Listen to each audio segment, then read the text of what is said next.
Pushcart time. Ah. Oh, God. We are live. That's right, ladies and gentlemen. We are It's live. good We are time. ready to go. And it is a Friday night. Congratulations. You put another week in the books. You shut it down.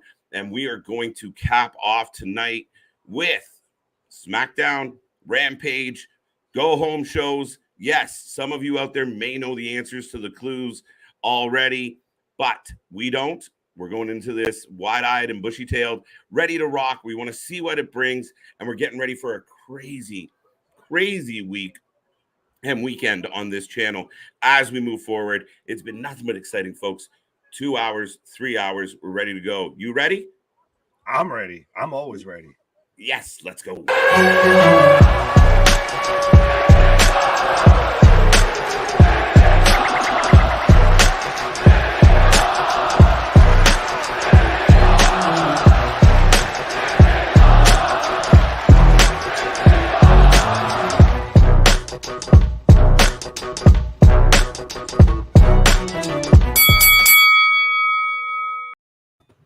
And we are live. Like I said, folks, we are the Wrasslin for Life Network, and we are ready to rock. We are ready to roll.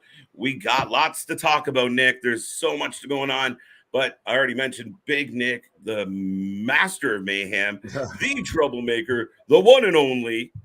The 1-on-1, the people's champion, I guess. I don't know how many fucking nicknames I can try and give myself. But no, absolutely. I am super excited. This is the last moment before the probably the craziest pay-per-view weekend I can remember since WrestleMania. But so absolutely, being here is my favorite night of the week. I'm absolutely all here for a feel-good Friday. You know, there's no place I'd rather be than right here with the Wrasslin for Life Network. Sorry, I had to do the cheap McFully pop. But no, absolutely. I hope everybody that's, watching along with us, there's no place you'd rather be than right here with us. That's it, folks. And if you didn't know, I'm Mr. Every Night, KJ White, doing it right on a Friday night. But yeah, the Iron Man of YouTube back at it again. And big shout out to our boy CJ Brand. Hope he's having a wonderful Friday night as well. Yeah, so much storyline, so much to talk about. What do you got on your screen right now, sir? Of course, we are starting off with the Hot Topic Raiders, and they're doing, the latest fall fashion set because we've got like the front of a Viking ship. We've got shields around the ringside. So in case, when you get your, Ivar or Eric action figure, if it doesn't come with a shield, that's how you know it's a knockoff. Right. But and we've got Kofi and Xavier coming out right now with very much Thor and Loki gear, and Xavier has a unicorn like Loki helmet. There's a boat, right? Like I said, there's a boat. Stage, it's like a fucking parade float. I thought you were talking AR. I thought you were talking. No, literal. It's a goddamn parade float. Oh shit! Falls count anywhere. Yeah, it's a Viking rules match. So, ladies and gentlemen, we've started off Friday night. Let us know in the chat who's going to win the Viking rules match, the New Day, or the Hot Topic Raiders. They've added some color, some paint to the face. Yeah, because they kept hearing me calling the Hot Topic Raiders. That's why. So they're like, shit, now we got to look more like the Road Warriors. I was going to say, that's so funny. I was about to say, next week, they're going to come out looking like Animal and Hawk. Right. Feel the raid. Now, as this raid gets kicked off, let's just quickly touch on the chat here, Nick. Happy Friday. Gary, good to see you. Thank you for being here tonight. Robert, I know you're excited for AEW All Out. We do appreciate that you show up for the WWE shows. Nick, that's pretty incredible, right? Right. Yeah, they've somehow managed to pull it around in, the 12th hour, but it's still a little bit of a weak build for it's on Bambi legs. It's not on not so sturdy legs. There's a lot of matches. I'm worried how the whole night's going to carry in general, but oh shit, we got Woods coming over top, taking out the boys, and the New Day are in control. Oh, sorry, in stereo. Both of them did. I only caught one. There you go. Kofi and Xavier in complete control right now, using the shields at ringside as weapons. Of course, it's Fox, so you're a little bit ahead because I'm on a dive right now. I'm on a double. You're on the dive? Okay, yeah, I'm on the dive right now. But yes, I will take this time of I'm seeing everybody. Hello, Robert. Hello, boss. Hello, Damien. Hello, Edward. Hello, absolutely to the big homie from last night. Big Ray already popping me with his comments in the chat and everything. Right. Hello, Joe, Ronnie, everyone. Oh, I love all seeing all the new faces, whether you've been here for, 5 minutes or 5 months. I'm like, Heavy D, I got nothing but love for you. Wait, where are you at now? Because I think I paused too long. I'm at the Shield thing. Yeah, and nothing but love to Big Ray. If you guys haven't checked out our Let's Rumble podcast from last night, you missed out. Go check it out. Big Ray, Bin Haman showed up, and they killed it. They were nothing but amazing. I've done a good amount of interviews in my little time doing this, and that was one of the more authentic conversations I've had with a lot of people. So big shout out to the Haman Media Group, everything they're doing over there. They've shown us nothing but love, and other guys that like the wrestling world the way we like it, Nick, the way we dig into it. And they're at that next level. They're deeper in it. That's where we're aiming for. So it's nothing but love, and what a great conversation. We talk about Vince Russo. We talk about consulting with USA Network, and like I said, it was amazing that we got the exclusive. If you haven't seen it, when we get off here tonight, go click over there. Don't go to bed without watching that interview, guys. Oh, absolutely. And I guess it's perfect timing that we've got a commercial break now, because I was going to kind of wait, because I know I'm going to go off because I talk a lot. But here we go. Yeah. So give me your ear, folks. But yeah, no, absolutely. Very much big love to Big Ray and Bin Hamin and everyone at Haman Media Group and the Haman Media Group Army, the HMG Army. Absolutely. That was one of the, honestly, and I know I've only been at this for a little bit and everything, but that was probably one of the best times I've had doing this. Like that was, and like I told Ray earlier when we were talking, to have somebody that's got that time put in the game, that's that, tapped in and everything like that, to still have an ear to the ground, to still have a, helping hand reaching out, that still wants to, work with obviously the, the new wave, the new movement, the big thing popping, little thing stopping, got to put ourselves over, folks. But absolutely go and check out that interview. Like no one else is covering this. Like we literally got the exclusive, like to quote Big Ray, we got the inside Iggy on, everything that actually happened with Vince Russo being involved with USA Network and all of that. Mm-hmm. So absolutely. And like I said, Nick, it was amazing to get the other angle. And the one thing we've never shied away from, the one thing we never, even with our own controversy, we've had our own stories where we never shied away from it. We always answer, we talk, we were open. And that's what this channel's always been about: positivity, family, community, bringing people together. And you know what? I don't care. And I said this last night, I really don't care what the mass opinion is or what, we had an opportunity to give somebody, have that conversation. And like they said, we showed some integrity. We were interested, and man, nothing but grateful. We did what a lot of the other, dirt sheets and everything, the true quote unquote insiders don't actually do, and actually dug a little bit deeper. And that's the thing though too, is even though I know for a fact everybody listening right now has heard us, be very critical at times of Vince Russo and all of that, but to get a different perspective on the man, to get, to see what it was like behind the curtain and everything, it was just super fascinating. No, absolutely, man. And with that being said, folks, we are in that commercial break. I didn't know where I was going with that for a second, but we are in commercial break. And I mean, we're in the midst of a Viking rules match. For those who don't know, it's Falls Count Anywhere. Anything goes with a boat and some shields. So pretty much, fucking a shit show, but an entertaining shit show to start. Of course, though, we start off with the Hot Topic Raiders. Of course, we start off with the one tag team that I cannot stand. Well, they're not doing anything at Clash, as far as I know. So that's one of the reasons. Good. They're going to drive their parade float on the road all the way to the Cardiff. The Briscoes versus Stu Grayson and Evil Uno at the House of Glory Tag Team Championships. Damien's always got the scoops on the upcoming cards.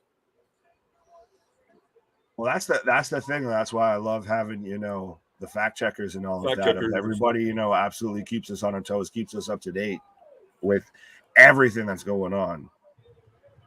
Kind of hard not to, though, when you're live as much as we are. You know what? It gets tricky. Most of the time we're on when shit starts happening. Oh, yeah. Or, we have plans. Something, then it turns around and happens.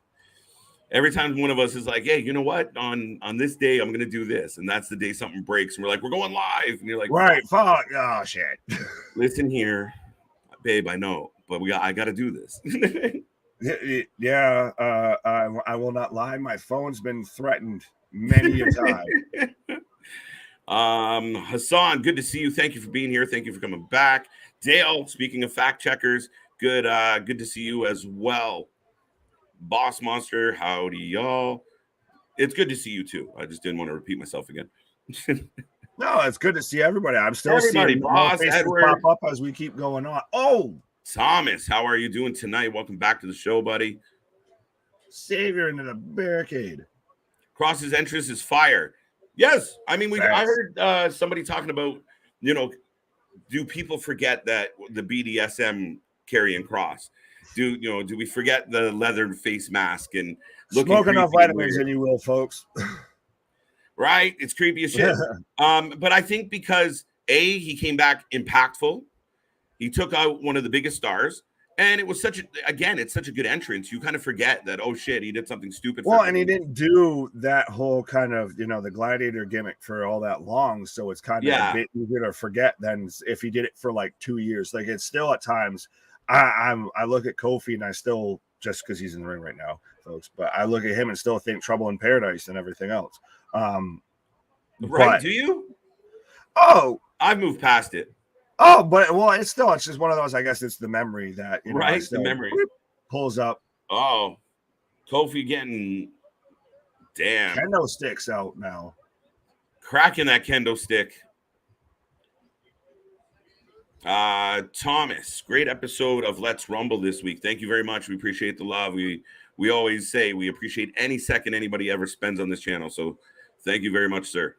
And absolutely, if you don't want to watch that on YouTube and you don't want to see all that, hot and steamy beard on beard action, you can go and just listen to the audio version on Spotify as well, folks. Just literally just search again, Wrasslin for Life Network, and that'll pop right up for you. That's it. Yeah, go give us some love on Spotify. Do that.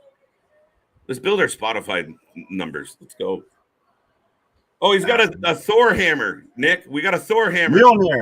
Mjolnir has been involved. So now we've also brought in, we've got Vikings and now the Avengers are here. What? Hammer down. Looking like a Bludgeon brother.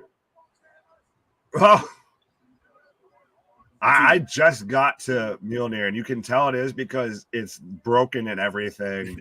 They're very much, that's like, they bought that off the shelf at like a Walmart or something and just spray painted it. Yeah, it looked like Thor, but smaller, a little more colorful. And a little bit pinker. So have you got I'm getting the replay of the hammer. I'm just about there. Like I said, we're perfect. We always make it work. Yeah.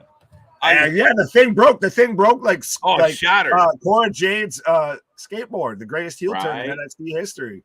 Tables. Yeah, we still haven't even given our predictions for this match, though. Yeah, that's right.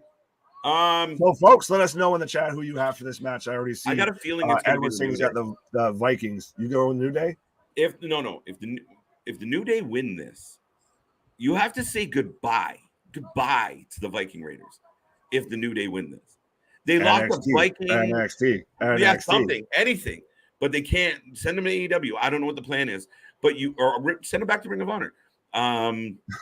But if they lose you're already future. You can't book it like that. If they lose a Viking rules match, they have to leave the company. They need to go to NXT. They're on the boat. Just hit the refresh button on all this shit. I'm on a boat. Never mind. Right. I'm on a boat, mother. I stopped. I censored myself. Oh, Kofi dead. It's no, Friday. I'm taking. I have to just. Ivar slammed by Eric onto Kofi, but I just have to, by the nature of the beast, I have to take New Day rocks. New Day rocks. You're taking New Day as well. I didn't know you were actually taking New Day. I thought you were saying of how they can't win this match. Like it kills. I just have this like this gut feeling. And watch, I'm going to be wrong, but I just have like shit. I mean, Triple H should know better. Triple H should know that he needs to restart them and actually make them the War Raiders. I don't.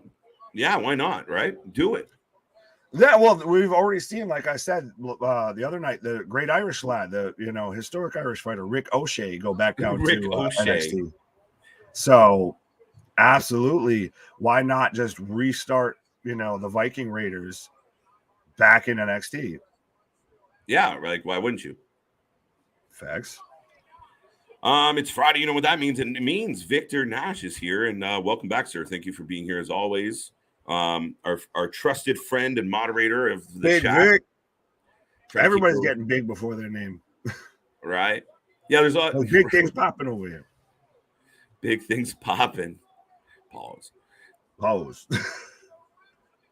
We got that. PW. What?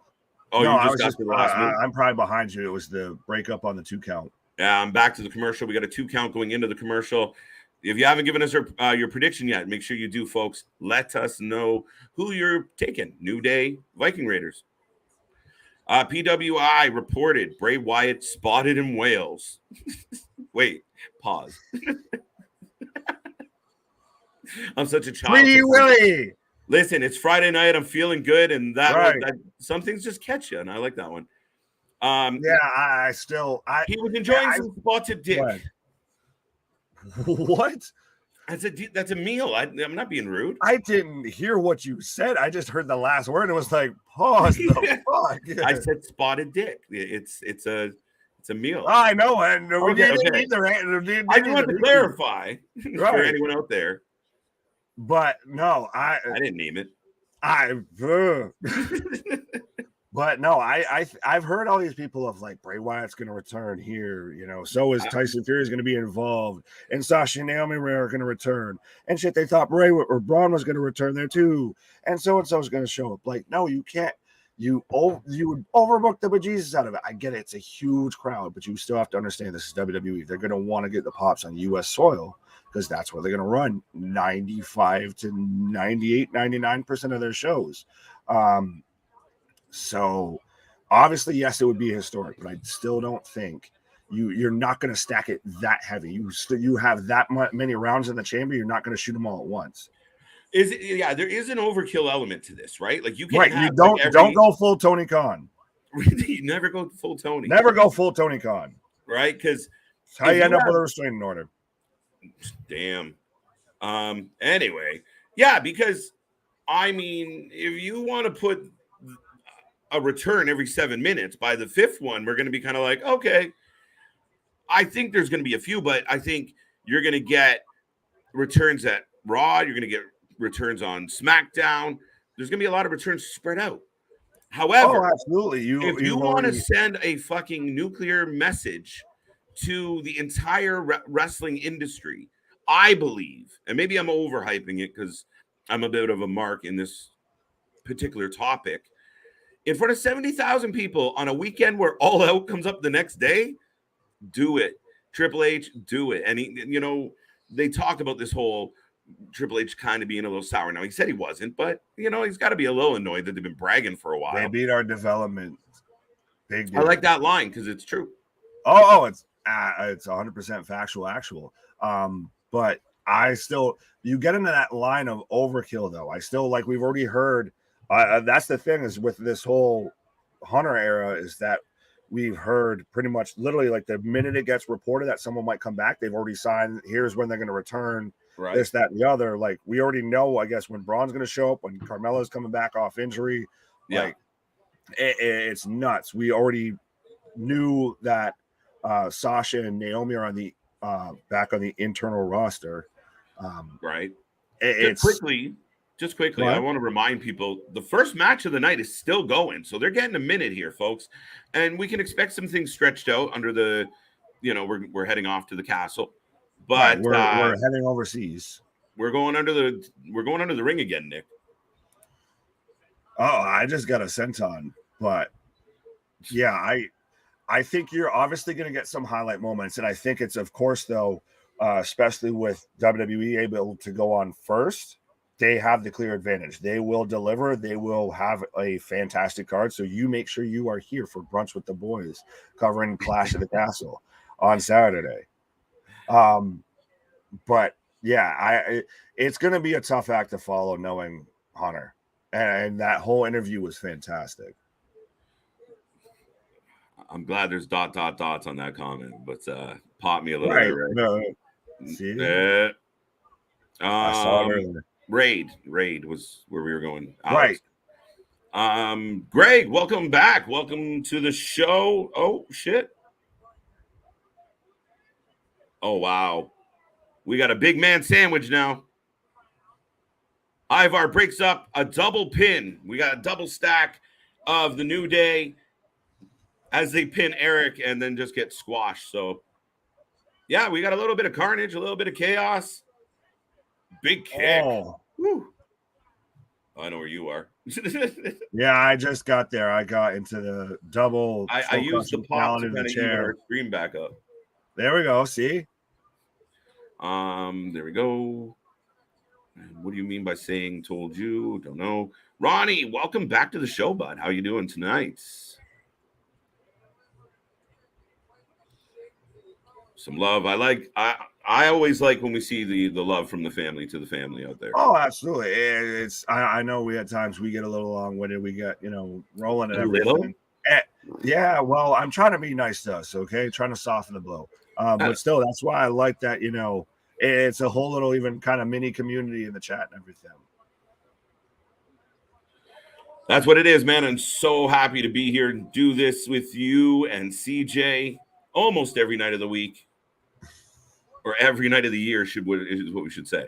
Right. Almost every night of the year.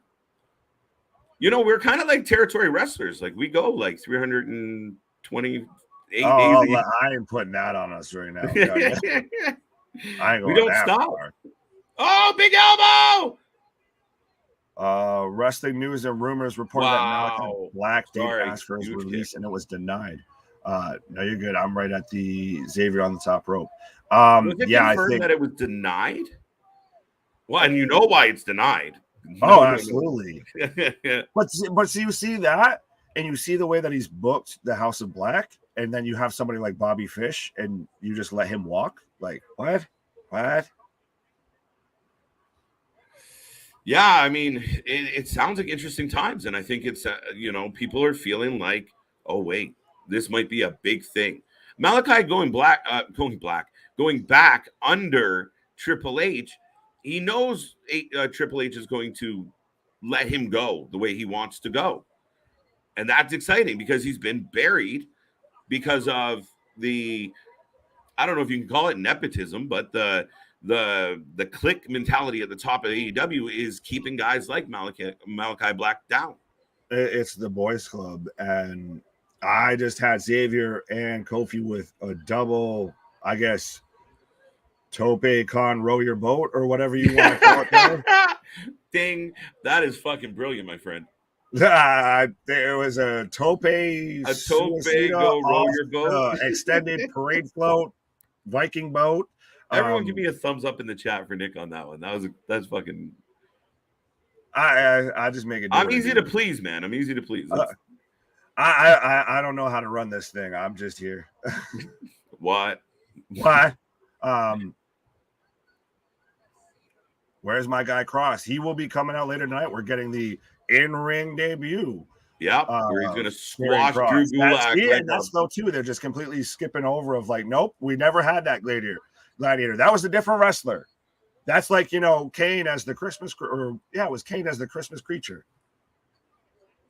Kane is fake Kevin Nash. Yeah, it's fake Diesel. Fake Diesel, one of the worst decisions in wrestling history. The only time Jim Ross was just like, well, deal with it, damn it. We own the rights. You're doing what with who? What? Oh, okay. Things are going down very quick. Xavier and Eric, or is that Ivar? They're just chucking shields, my friend. I just have them right now. I had them headbutting each other on top of the parade float. On the top of the parade float. That's what it looks like to me. It just keeps getting better, folks. Now they got him up. He's going to eat a table hard off that boat. Yes, that's the laws of wrestling. Do a test too. He who sets it up must go through it. Xavier threw 2 tables to the floor off the boat. He walked the plank, my friend. Or he got tucked off it anyway. So the Raiders picking up the W. The new day. That's what should have happened, honestly. I wasn't kidding. I wasn't being like what I wanted to happen. I wasn't like bullshitting when I said if the Raiders lost this match, they lose their wrestling card. They got to go home. Yeah, one of those. All right, you need to hit the super reset button. They shave them down and they join Gacy and Schism. No, we can't do that again.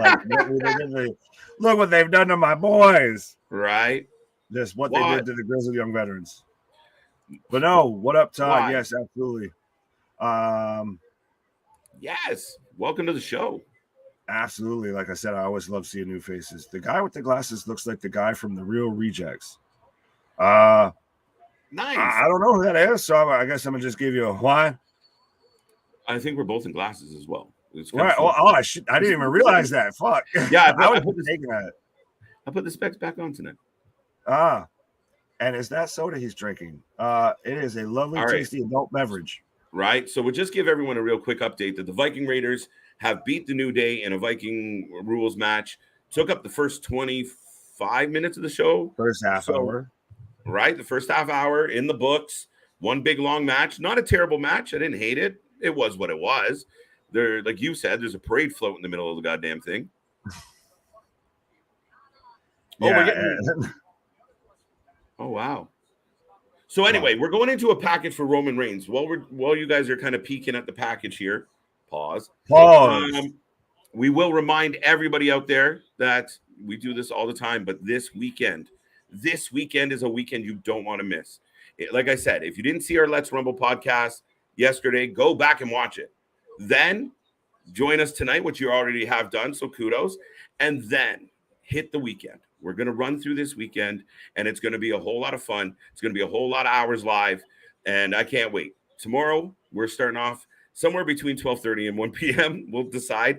Click your little bell because we might have our breakfast, have our coffee, and be we tend to just get the itch at random times and everything, folks, and just like, fuck it, I want to go on. Let's talk about some wrestling. Right.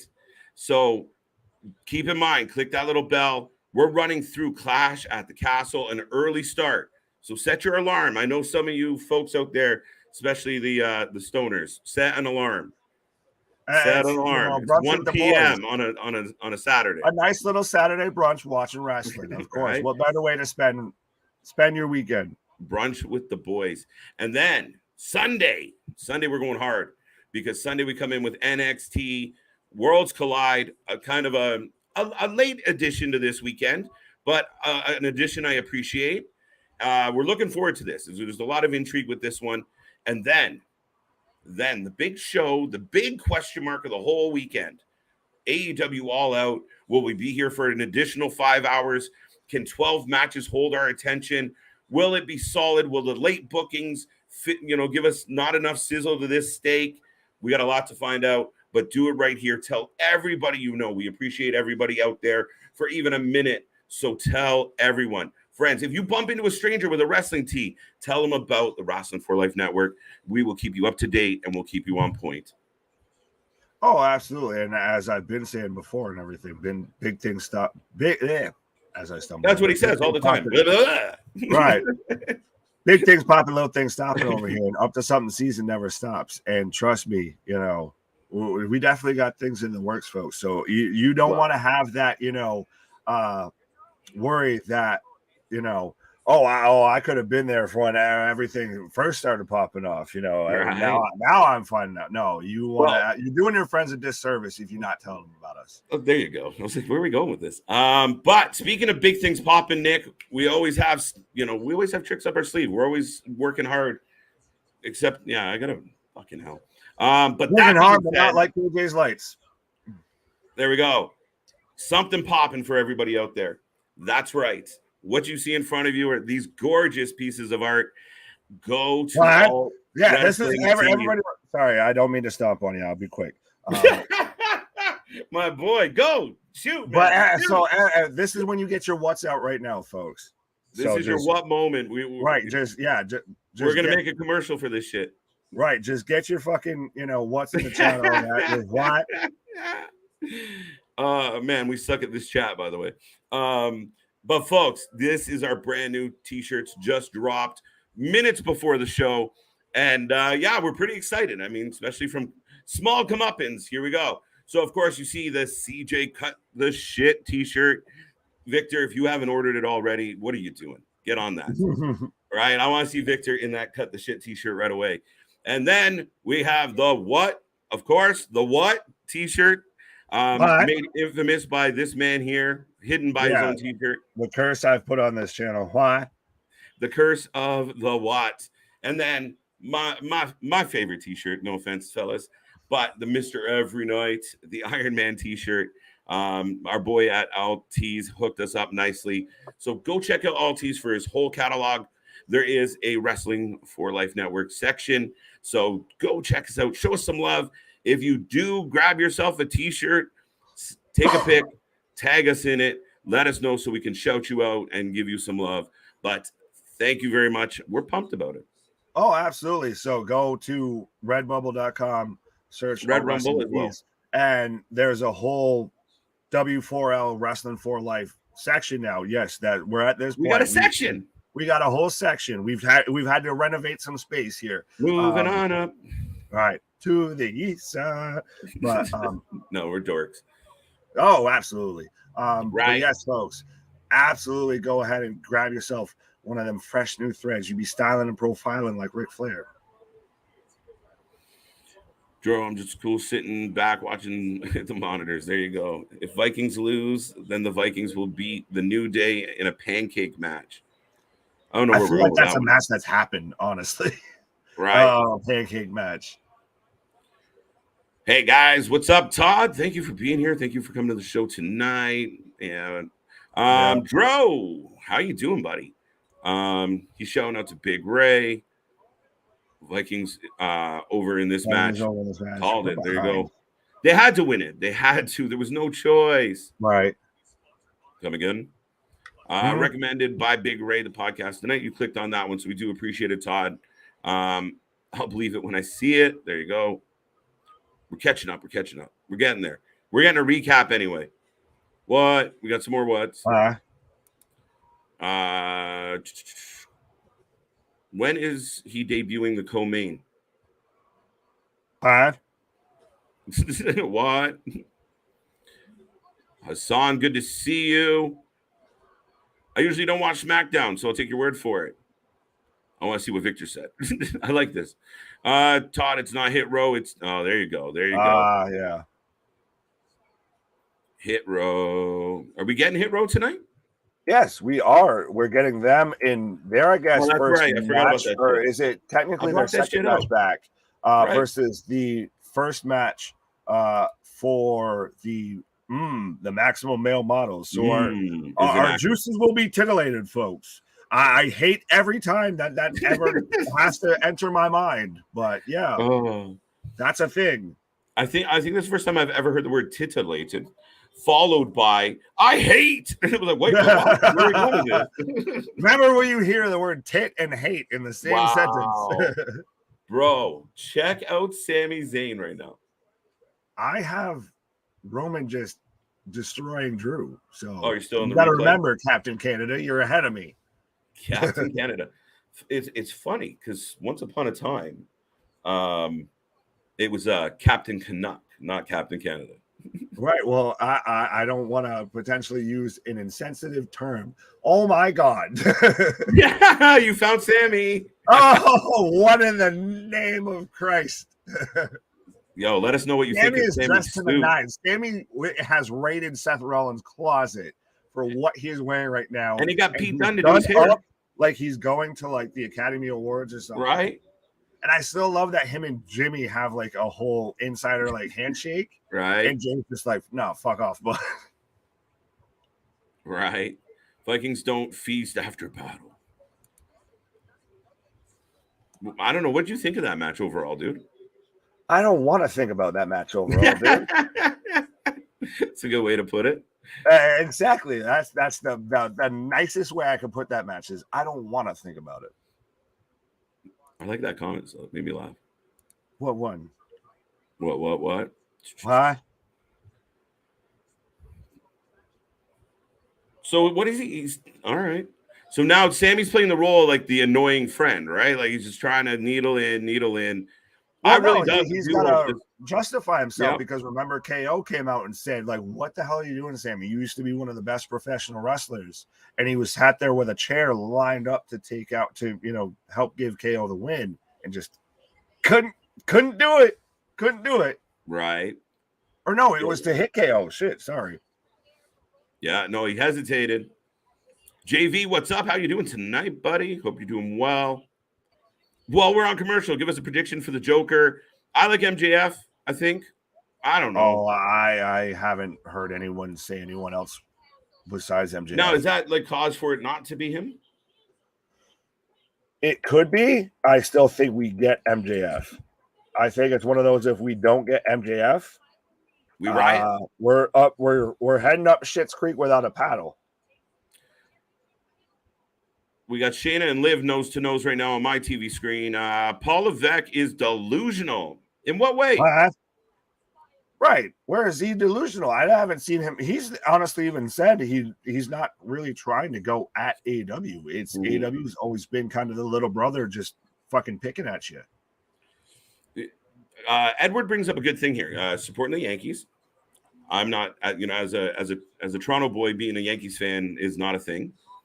I'm born and raised. I will forever be a New York. You were like the big brother that just picked on us for like decade and change. Like, we got our way in there, but I was born and raised a Yankees fan, born and raised a Notre Dame fan, and of course, now why not cheer for Notre Dame when it's my initials? So the reason I had to click on this one, Nick, is true or false. You wore your Yankee stuff tonight because you got ribbed last night about being from New Hampshire. No. Come on, bro. I honestly, I had thought about wearing it before, but no, I felt like a traitor when I moved to New England because all I could get was the goddamn Red Sox on the radio. Right.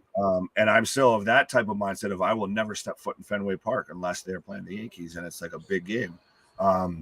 I'm that type of fan. But no. All right. Pink Ranger, how you doing? Welcome back to the show. Good to see you. Hope you're doing well. Did anyone see Miz versus Mysterios on Family Feud? I've only got clips. We're too busy doing live streams to watch Family Feud. Some things are going to fall through the cracks. I mean, we basically live alive, so you can tell us what happened. That's the only way we're going to see it because we're live covering the wrestling. Did the Mysterios won, right? I think that I read that. I'll take your word for it. I didn't watch it. Next time there's a Wrestling Family Feud, we'll live stream it. I know, because I'll be just cracking jokes the whole time, like, show me a salad. Big Ray Hernandez, shout out to him. Why are you not MLZ? I don't know why. Ray's got his own stuff going on. You know, right? You worry about you, Joe. We worry about us. You worry about you. Damien, good to see you, buddy. We're getting Sammy Guevara, Tay versus Ruby Soho, Ortiz again tonight. Wait. Again? We're doing it again? That can't be true. I don't. Well, no. So here's my thing with if I was Tony Khan doing Rampage tonight, what I would do is it's taking a page out of, I guess, WCW's book when they were trying to go at WWE and everything, is I would go live tonight. Like tonight's Rampage should have been live because no offense to anybody, we know that tonight's SmackDown is taped. Yeah. So why not have the live show? I get it's different time zones and we're not going head to head, but if you had the live show versus the recorded one, I think you might get a few more eyes.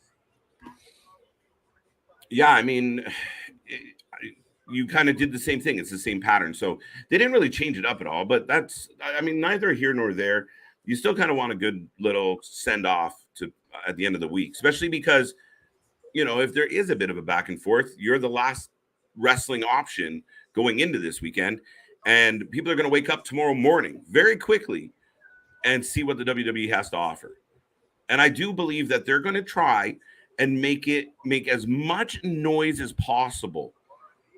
And now, will that change the buy rate or anything like that? Probably not. But it's when you own the fucking headlines during one of their major pay-per-views and they only do 4 a year, I think that's the goal here. And I mean, not only that, Triple H is still on that mission to prove that he can do this. A lot of people are like, oh, what are we going to do without Vince? And he's like, I'll show you. Right. Now, this comment here by Robert is that he insinuated Dynamite beating NXT was no big deal. And I don't know if he did that, but he brushed it off because he was right. It was their developmental.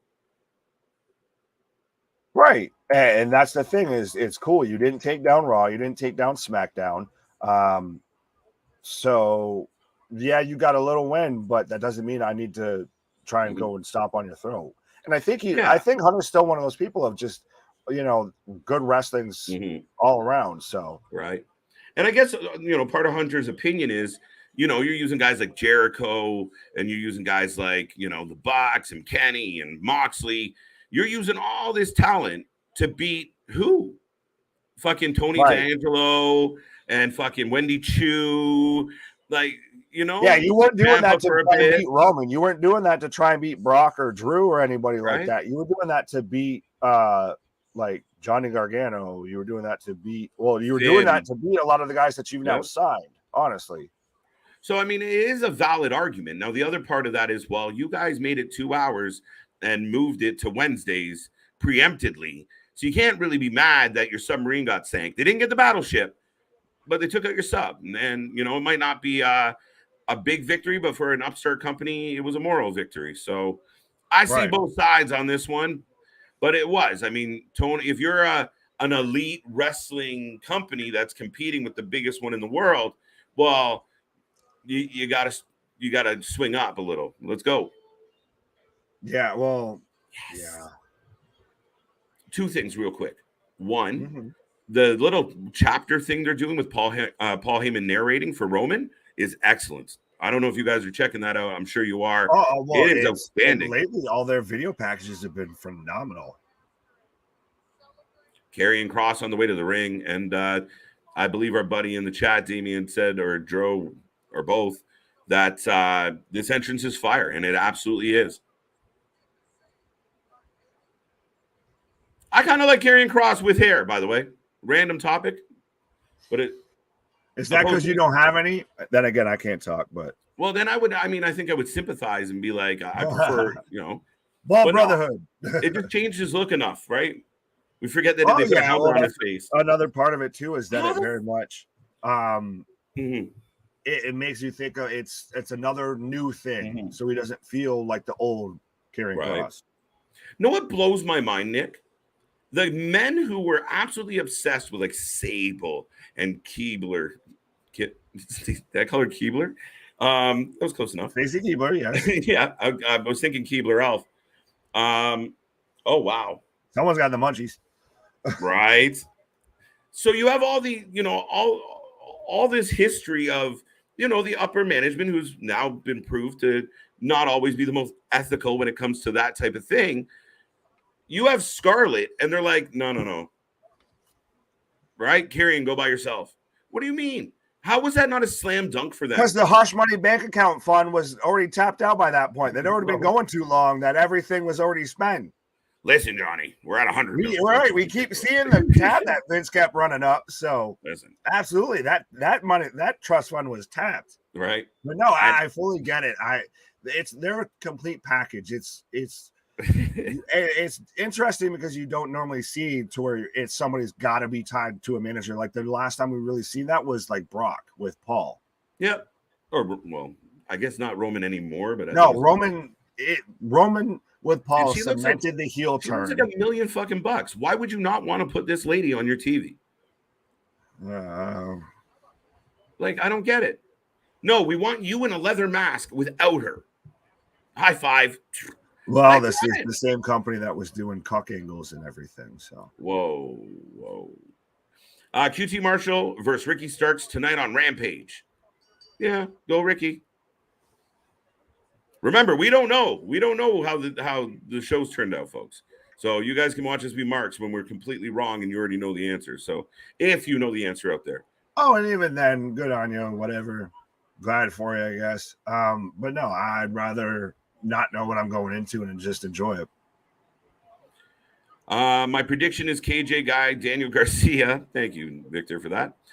Because why give Rising Star a push and then not even have him on the all-out card? Wow. They love him. I mean, that's a solid shot. Goodbye. By the way, Drew Gulak got a match for about that's who Kross is facing. I didn't recognize it until you said it because they gave no introduction, no nothing. It was just like, and you're getting your ass whooped. Right. We didn't forget predictions. We didn't need them. Oh yeah, you don't. 100%. Why do you have Kross? That's the question. What do you mean? Why do you have Kross? No, I'm saying there's no one that's gonna win it besides him. Yeah, how fast do you think this match is gonna go? And as I say that, we get a tap out from Gulak. So yeah, and Kross will let go of the whole. Took him down, took him out. My prediction is we got that one. So Danny, I 100% could see it being Danny. I think people will be bummed out. I'm gonna be pissed live on stream when it happens. Well, no, because even if it still happens, I still think at the end of the day, you're getting MJF. If you don't, then talk about a wasted opportunity. Mm-hmm. I can't wait to see Karrion Kross in the ring debut tonight. We just saw it. It went well. Right. Hope you didn't blink because it's over already. It's over. No, I mean, how simple was that? That's good. That's good TV. That's good wrestling. Came out, dusted the weaker opponent. You know, looks like $1 million. His valet looks like $1 million. Yeah, I mean, spot on. Good job. Oh, absolutely. And I love that we go back to the black and white. Like every promo this guy's done, everything that they've done with him has just made him seem like $1 million. And it's so odd to see that Vince had this drop right in front of him and just couldn't figure out what to do with it. Right. And there's a lot of examples of that. I'm getting a replay of Ronda Rousey being arrested, by the way. Oh, yes, we get her final judgment. That doesn't sound, Her final. Is she going to join Judgment Day? No. Honestly, that's kind of the first thing I thought. Right. Look what we did. We were like, we're behind, right? What?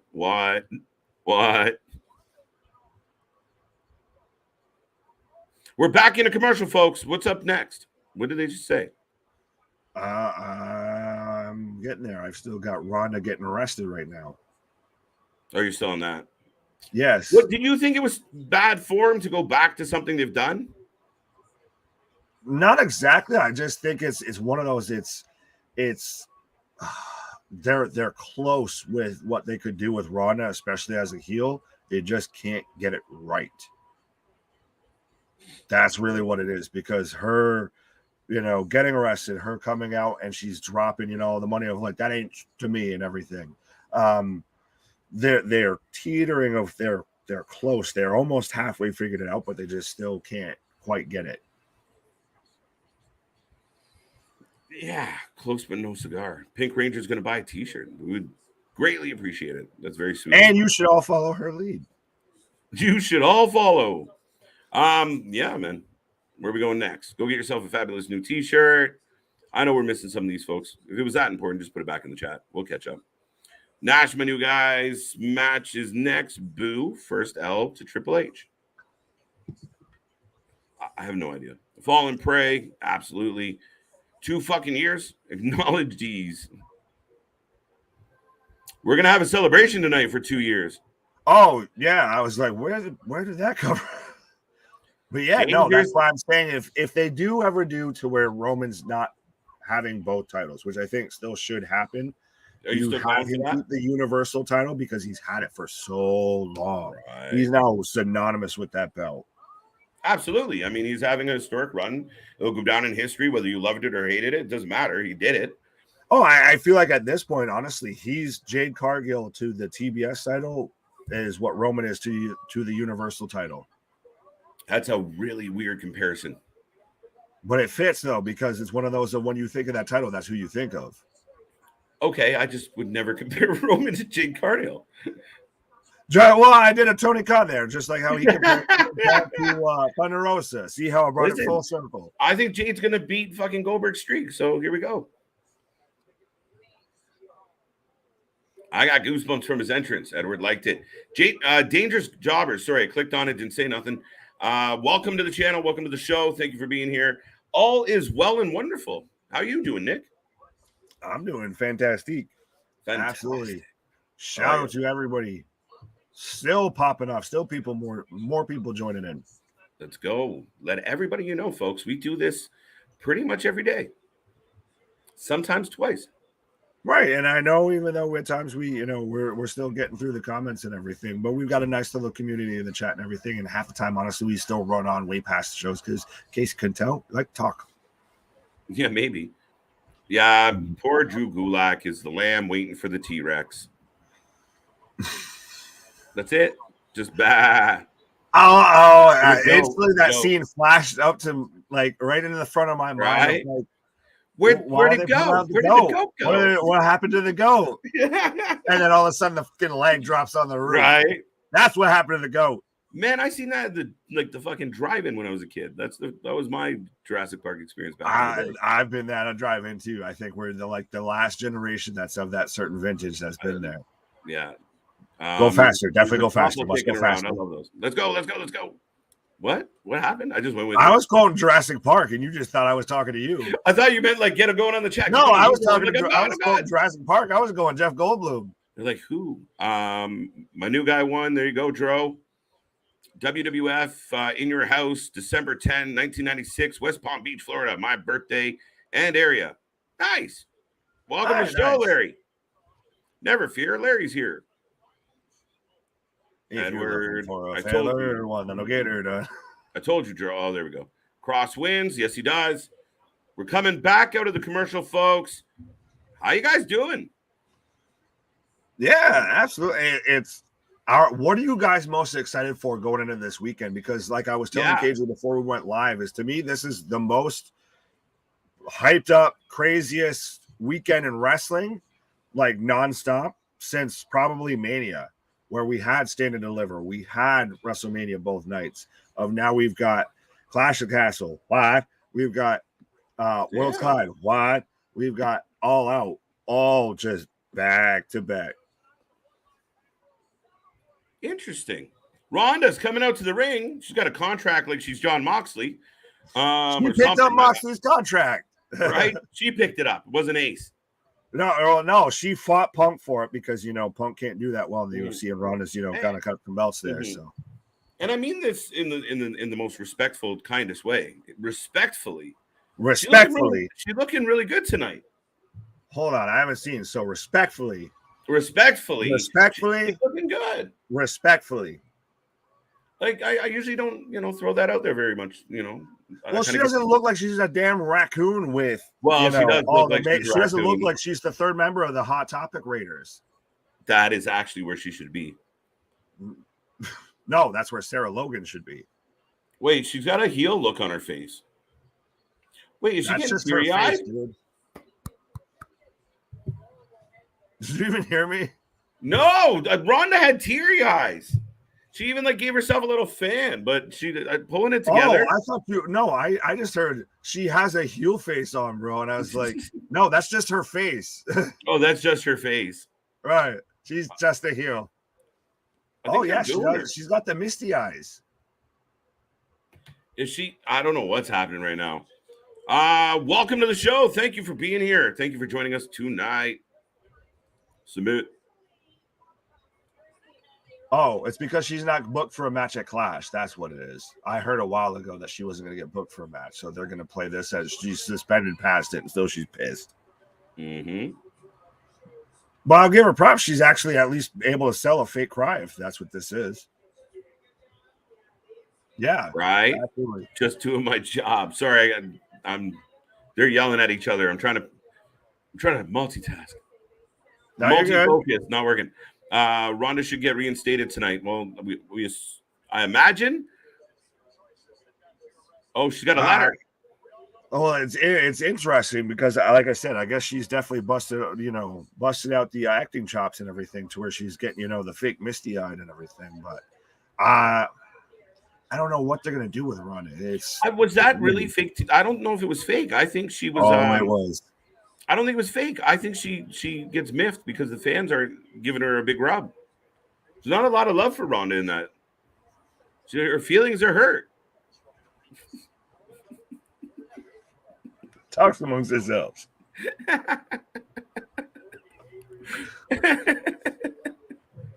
Dude, focus. Keep it together now. We gonna keep it together now. Vince tried to do something. Fucking hell. We gonna keep it together. Vince tried to do something different and completely missed the mark with Kross. Facts. Yeah, no, like by a mile. A fucking absolute foul ball out that way. Yeah, that he shanked that right into like the bench coach's fucking face. Oh, her letter says she returns to in-ring competition. Oh, and she's actually doing all right with the right. But well, that's the thing. She works good as an asshole. You can't. If you watch her in the UFC, she works good as an asshole. You can't have her be out the smiling baby face when she's. I don't mind this. She's showing a little bit of personality. She's not coming out like a can of paint. Yeah, what was it you were calling her? Ronda Rousey? Ronda Rousey. But no, this is good. This is actually her, like, okay, true. She's actually got some huevos. She's actually got a character. She's actually got a personality. Oh, and she even slaps it out of Pierce. Like, oh, see, yeah. Well, Pierce just informed her he would have fired her if he could have. What exactly is Pierce in charge of? Because he half the time, who fucking wrote the letter? SmackDown, halftime shows up on Raw, kind of shows up here, kind of shows up there. Right. Whoa, kiss her ass is the final note. Wait a minute. Pierce is having a meltdown. You think what I do is easy? He's doing the principal from fucking Breakfast Club. Hold on. Pause. No, you're good. I'm getting there. You're good. You keep talking amongst the people while I catch up. Up next, Ronda. Yeah, we got it. Adam Pierce is giving Ronda shit. He's red in the face. Huh? How you doing, Pierce? Oh, we're gonna get that daddy just remembering I'm a wrestler, damn it. We're gonna get the ace, the CM Punk type thing from what we got on Dynamite. We're gonna get Scrap Daddy coming back. I'm a competitor, damn it. Right. Ronda typed that letter. Fact checkers. Who did they say the letter was from? Oh, the board of directors. It's just a Word document in Times New Roman, like double spaced. Like I need this to be 3 pages, otherwise I'm gonna get an F in this class. Yo, this is a fucking awesome job by Pierce digging in. Oh, this is the Adam Pierce that if this is what we're going to get as he's like the GM of the shows. Yeah, and he's got a fucking chip. He's got a spine and a chip on his shoulder. He has a personality. Instead Nice. of he goes whichever way the wind blows. Pierce gave me a little bit of a mark out there. You'll see. I'm shocked, but he called it the way he's seen it.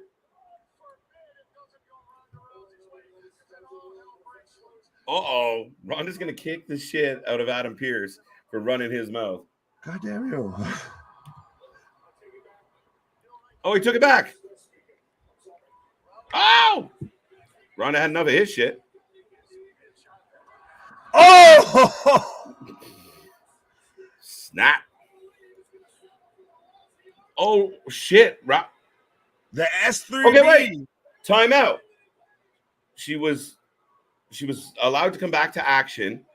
and then she breaks Pierce's arm. Does that mean she's suspended again, or is that just okay now because he called her a bitch?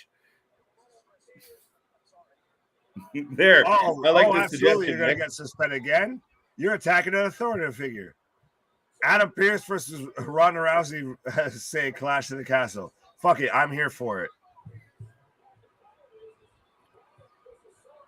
Call it the SBB match. They fight for the SBB title, like the BMF title. Right.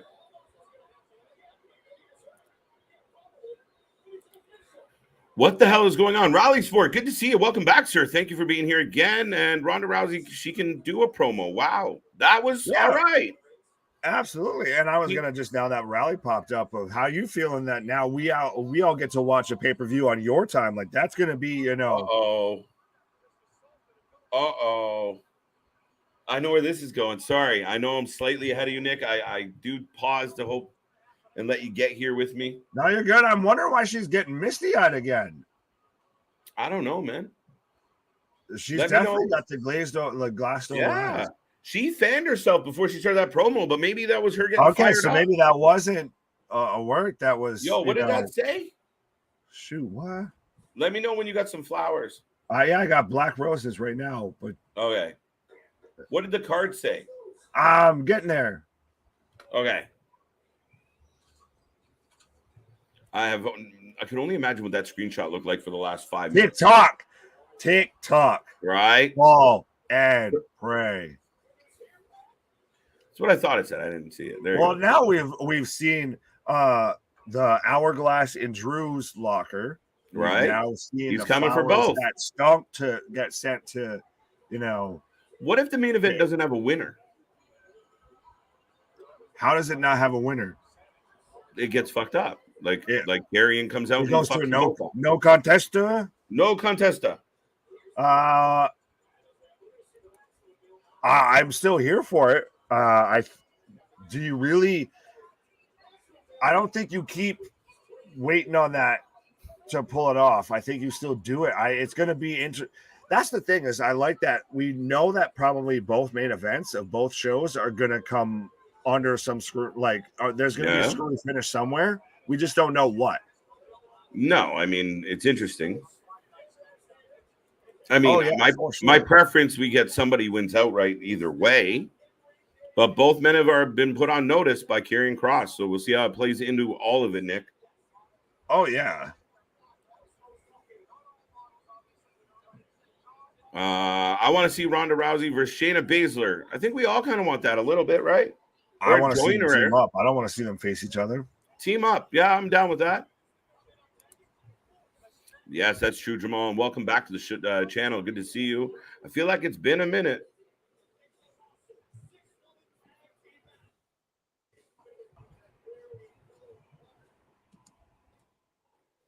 Bum, bum, bum. What else we got here? We're back in a commercial. Well, I will take a second. 1 second.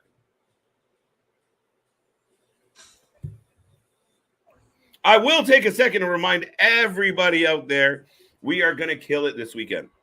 I already told everyone out there, if you haven't seen Let's Rumble from last night, do so. Go check out that episode. We love doing Let's Rumble, where we just get to sit and banter. But the last couple of weeks, we've had special guests. Last night, we had 2 amazing guests from the Hameen Media Group. And it was an outstanding conversation. We talked about Vince Russo. We all heard the stories. We've all heard the people talk shit about it. I mean, listen, I'll call it straight up. Heard Jim Cornette saying, oh, that's bullshit. And if you really did it, blah, blah, blah, blah. People don't want to believe it. But we at the Wrasslin for Life Network kept going. We kept listening. And we were,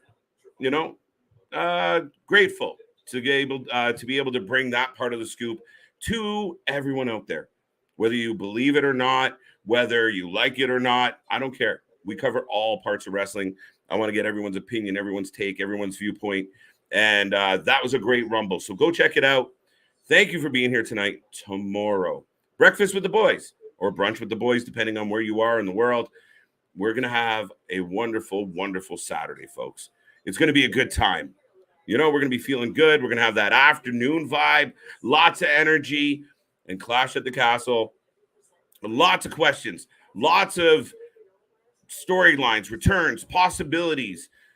It's one of the more anticipated pay-per-views we've had from WWE in quite a while. Then on Sunday, we will be back. Remix. We will be back for NXT Worlds Collide. Man, it kind of came out of left field, but they put it together quick. I'm looking forward to Bate and Braun. Ricochet going for the title against Carmelo. It's going to be excellent. Don't miss that stream. And then probably with overlap or a very small gap, we will be back for AEW All Out. All Outs kind of come together slowly, come together late. The good news for Tony is I don't feel like the fan base is expecting a huge amount from Tony on this one. So if he can deliver a good pay-per-view, a solid pay-per-view, the bar that he has to get over is not very high. The expectations are low, so he can overachieve. And he is up, he is kind of hanging tough with Saturday. You got Clash, whatever news and buzz that creates. And then we get into NXT Worlds Collide. That's going to be noteworthy. That's going to be buzzworthy. And then you got to go on last. So you better bring your A game. The wrestlers better be tuned in. Everyone's got to be dialed up. And Tony's got to have his booking mind in the right place to get it right. So tune in, folks. Let everybody Wrasslin for Life does it like nobody else. And for those who have been here from the beginning, started from the basement, going to the penthouse and beyond. And that's what we've done. It's been a great time. And we're back from commercial break. So we'll get some more action right now. Hit Row in the ring waiting. We're going to get some tag team action, says Cole. TikTok Sammy. We appreciate you staying up late. That's tough for, depending on your time zone, when you're up to 4, 3, 5 in the morning. Is on the way out. I'll bet 100 Roman is winning. Anybody going to take that bet?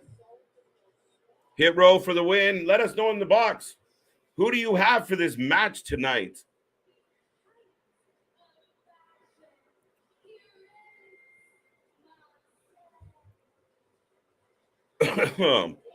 I'm shocked that this story is still playing out. I really am. Anyone else surprised that we still have kicking around? Why is that happening? What is Mr. Moderator saying? KJ, put the link for in the chat for the t-shirts. I can't find it on Pro Wrestling Tees. It's not on Pro Wrestling Tees. Go up. It's on Alt Wrestling Tees, like it says in the box there, sir. Stay tuned on Pro Wrestling Tees. There's a conversation happening there. My two favorite stables are Hit Row and Damage Control. I don't know, Chris. I don't know if I can go with you. Hit Row wins. That's 2 for Hit Row. They have to win.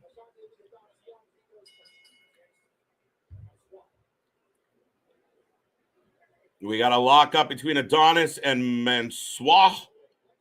Can't even say it properly, but they're selling it. Maybe they run with this gimmick for a little bit. When do you see Charlotte Flair returning WWE, KJ? I don't know. Is that like a survive? Nah, she doesn't have to wait for the pay-per-view. She could be a build. Maybe the Friday after Clash? Good time as any. Hit Row wins. Got that one. They should have used Right Said Fred's I'm Too Sexy. If it was AEW, Pink Ranger, that would have been a thing 100%. Uh-oh, here comes Los Lobos. For those who are new here, that's Los Lotharios, but to me, the butcherer of names, Los Lobos. Oh! B-Fab laying the boots. Oh, Mansoir takes control on the distraction. I don't know what we're getting. I don't know what we're getting with, Hit Row having issues with Los Lobos. Oh, wow. Timeout, folks. Did anyone out there see that tandem offense from Drop toe hold. He walks him like a runway and then poses at the end. Wow. They might be keeping this for a while. Ding dong, boss monster. No Bailey tonight.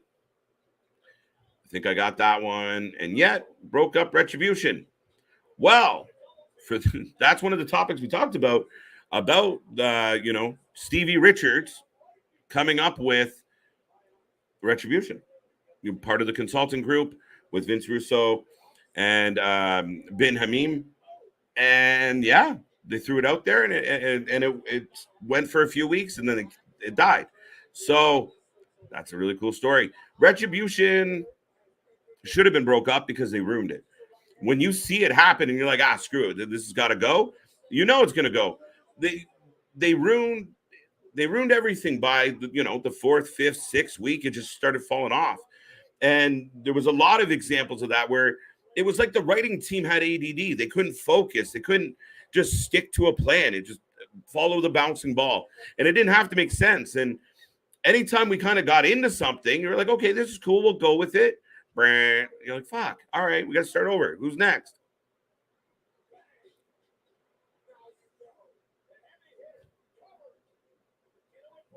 One, two, three on Mansoir. So hit row with the W, as many of you out there predicted. No big surprise here on this one. There you go. What else we got here? Max, no. Anthony, welcome back. How you doing tonight, buddy? Oh, here, Los Lobos is back. We got another fight going on. And the male models are back in. So is Angel and Umberto going to join the male models? We get big old foursome. Pause. Is it just me or do you guys nurse it when it seems there's pacing difference with the matches in WWE? It seems like the WWE has more long drawn out matches. Wait. Let me try that again. That felt so... Oh, Street Profits are here. Evening the odds. All right. Taking everybody out. Wow. Dawkins and AJ. There's two big men. Is it just me or do you guys notice that it seems there's a pacing difference in the match? WWE, AEW, it seems like WWE has a long drawn out matches. We felt that way for a long time, Anthony. But I felt like since Triple H has come on and been a part of all this and taken over, take over, that there's a pace to the show. The pace of the show picked up. The moments of right? They're more frequent. Matches long, like the opening match tonight was long and drawn out. But I would argue that AEW has their fair share of long, drawn out matches where you literally, it's a squash match, or Wardlow should come out and look like a beast. Instead, we're going 2 commercial breaks. Why? Why are you stretching it out? So, I mean, both companies can be guilty of it. I know overall you'd say AEW and the pace of a lot of what they do, especially with this trios tournament going on. I mean, you can't argue about the pace that they're putting up in their in a lot of their matches. The pace is much quicker. We got Happy Corbin back. Woohoo.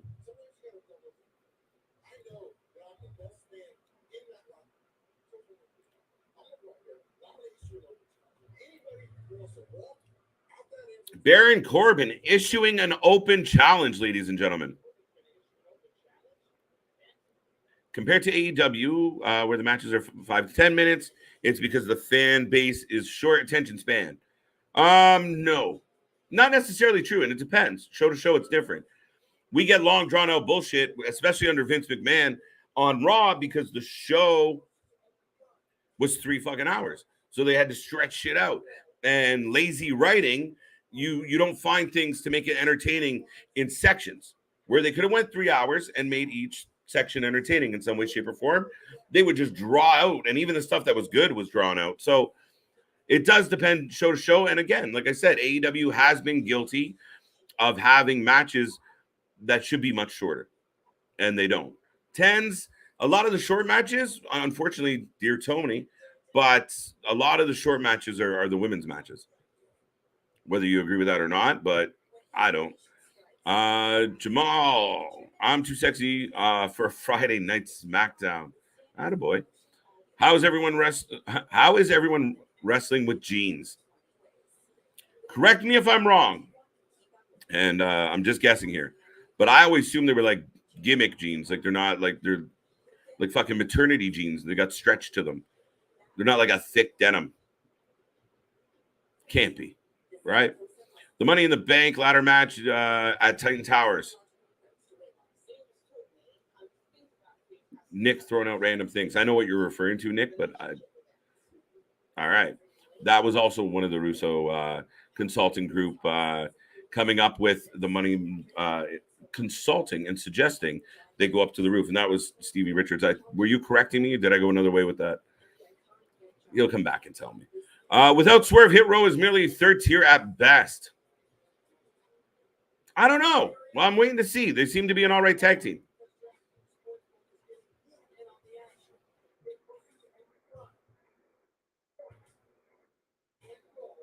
Rampage is pre-taped, or is it live? It's never live.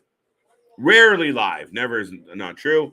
SmackDown's also pre-taped tonight. So, as we said in at the top, we don't know. We come into these shows, even if they're taped, kind of giving you guys a live reaction and that live, pop or mark out, whatever you want to call it. But we kind of want to keep it as unknowing as possible.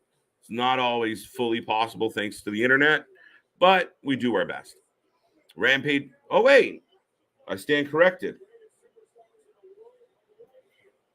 I didn't think it was. But I trust my fact checkers. If it is live, then that's absolute 100% proof that, you're doing well. That's a smart Tony Khan's right. That Tony Khan's little stooges and everything are tuned in, Oh, yeah, you're gonna go that way, are you? Oh yeah. Notice. All right. Reggie would fit in with the male models. And is Reggie still signed? I don't know where the fuck Reggie is. Anyone know where Reggie is? He gets stuck in a scaffolding somewhere. He flipped and just got stuck. Right. I like the Street Profits, but they're in everyone's business. I like them. They do, when you have a thin tag team division, you tend to get tired. They're how the New Day was before, of just the New Day constantly got involved with everything. That's now the Street Profits. They were out there defending Kurt Angle earlier, and now they've got to be involved in anything and everything. We're on chapter 5 of this Roman thing. I think this is really good. I want to watch them all put together in one shot. What do you guys think of these vignettes we're getting with the pre-tapes where we have Paul narrating very much the story of Roman Reigns? I like it. I like it a lot. Oh, it's great. Anytime you're getting a Paul Heyman narration on something, it's fantastic. And we've already seen what they've done with the USA title video package, what they've done with the Intercontinental title video package. And everything. So absolutely. It's gonna, if there's one thing WWE is good at, it may not always be booking, it may not always be storytelling, it may not even be fucking roster development. It's video packages, honestly. Yeah, I like it. His narration is really good. He speaks with such, like, everything he says is extremely compelling. Because he's so convicted in whatever comes out of his mouth, whether it's bullshit, real, fake, made up, for acting, improv, doesn't matter. He's so convicted. Oh, absolutely. That's why he and I guess as somebody who's now stumbled onto this and everything, that's absolutely somebody that I look up to as an influencer, role model, and everything. Of just that man is 100% passionate and committed. Wait, Shinsuke's coming. Shinsuke. Go. Yeah, so as that man steals everything I was saying. So we've got Shinsuke Nakamura coming out right now to answer Happy Corbin's challenge. And what do you guys think about what they've done with Shinsuke Nakamura? I feel like it's I don't know what to make of it because they've had him. We got him versus AJ Styles for the world title. It wasn't what we expected, but we were all sold on it being like Wrestle Kingdom Wrestle Kingdom. As we've got Pat back up dancing, even though Rick moves. But I've seen the man wrestle live. I was walking to my seat as his entrance song was hitting. But I just feel like they've done this man a disservice. Like they've done this man dirty. We saw what he could do, like when he had the match with Gunther. That was European strong style versus Japanese strong style. And now instead, apparently we're going to get Nakamura versus Corbin. So let me know who you have for this match. And why is it Nakamura? Dale saying he likes the promo package for Roman. Yeah, like I've said, is if WWE is good at one thing, it's video packages. They know how to, get the feels going. Ronnie saying boo Roman. Why boo Roman? Am I wrong in saying that he's the best doing it today? Like if we're going off of a checklist of boxes of what you would want when you're looking at a top guy, when we're going by who's checked the most boxes, it's absolutely Roman, bar none. I can't wait for the A&E documentary about Roman Reigns. Honestly, here, that's not a bad show. I really liked do you remember when they did the evil, like all the heel kind of video packages and everything? I really liked the one that they did for Roman. It was, to me, just chef's kiss. Damien saying Nakamura for the win. Yeah, folks. So let me know. Well, Cage's on a nice little pause for the cause. But let me know who you have for this match. I really think it's honestly going to be Nakamura. But then again, I'm very curious to see what they're doing with either guy as far as pushing them, anything like that. Like we've gotten Baron Corbin in a couple different iterations. We've gotten, bum ass Corbin, quite literally. We've gotten Happy Corbin of tour. We've gotten King Corbin. So I don't know where they go from here. We've got Shinsuke lining up for the Kinshasa. Caught into the deep six. 2 count. Baron Corbin is slowly sinking back into broken Baron Corbin. I don't think that would be a bad shout, honestly. Somehow, some way, Baron Corbin managed to get being, basically, a guy begging for spare change over. I don't know how, but that man's the ultimate company man of he's just whatever they tell him. I'm game for it. What has happened, SK? What? So far and hello. Alexander. You do this quite frequently. 3 count. So there, I'll update you with what just happened. You can go back and rewatch everything that has happened. But so Shinsuke Nakamura just picked up the pinfall victory on Baron Corbin. Shocker.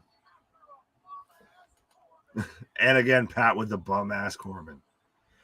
Pat again taking the stage over a world-class professional wrestler.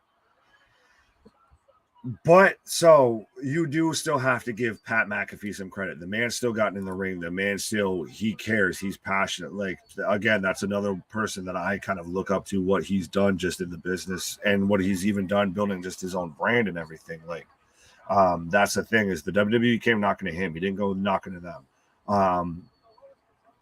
But he's very much, he's invested. And I think he's one of the best commentators, honestly, that they've had. Going all the way back to Bobby Heenan, back when it was Jim Ross and Paul Heyman doing commentary when we had the invasion angle. And we're saying Nakamura, yes. Nakamura with the win. And we're getting a replay right now of the women's tag tournament finals. What did you guys feel about Aaliyah and Raquel getting the win. For sake of playing nice, I'm not going to give them the name that I've given them. But so what were you guys thinking about with them winning, with them going over Dakota Kai and Io Sky? To me, I had it a dead-in, locked-in, solid prediction for Kai and Sky. I would have bet the house on that. So I'm surprised that they managed to pick up the win. That heel doc. Yes, absolutely. That's what most stuff, if you live in the US, what most WWE stuff's done on is on Peacock. And we've got Butch coming out right now, and he's in his Pete Dunne gear.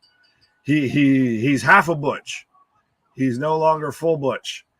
He's coming out in the Pete Dunne gear. So we're slowly getting, I guess, the transformation back into Pete Dunne if he's actually going to be a serious professional wrestler, folks. I hope that Summer of Mox doesn't become the Autumn of Punk. No, it was the Fall of Punk. That's what we very much so far have gotten.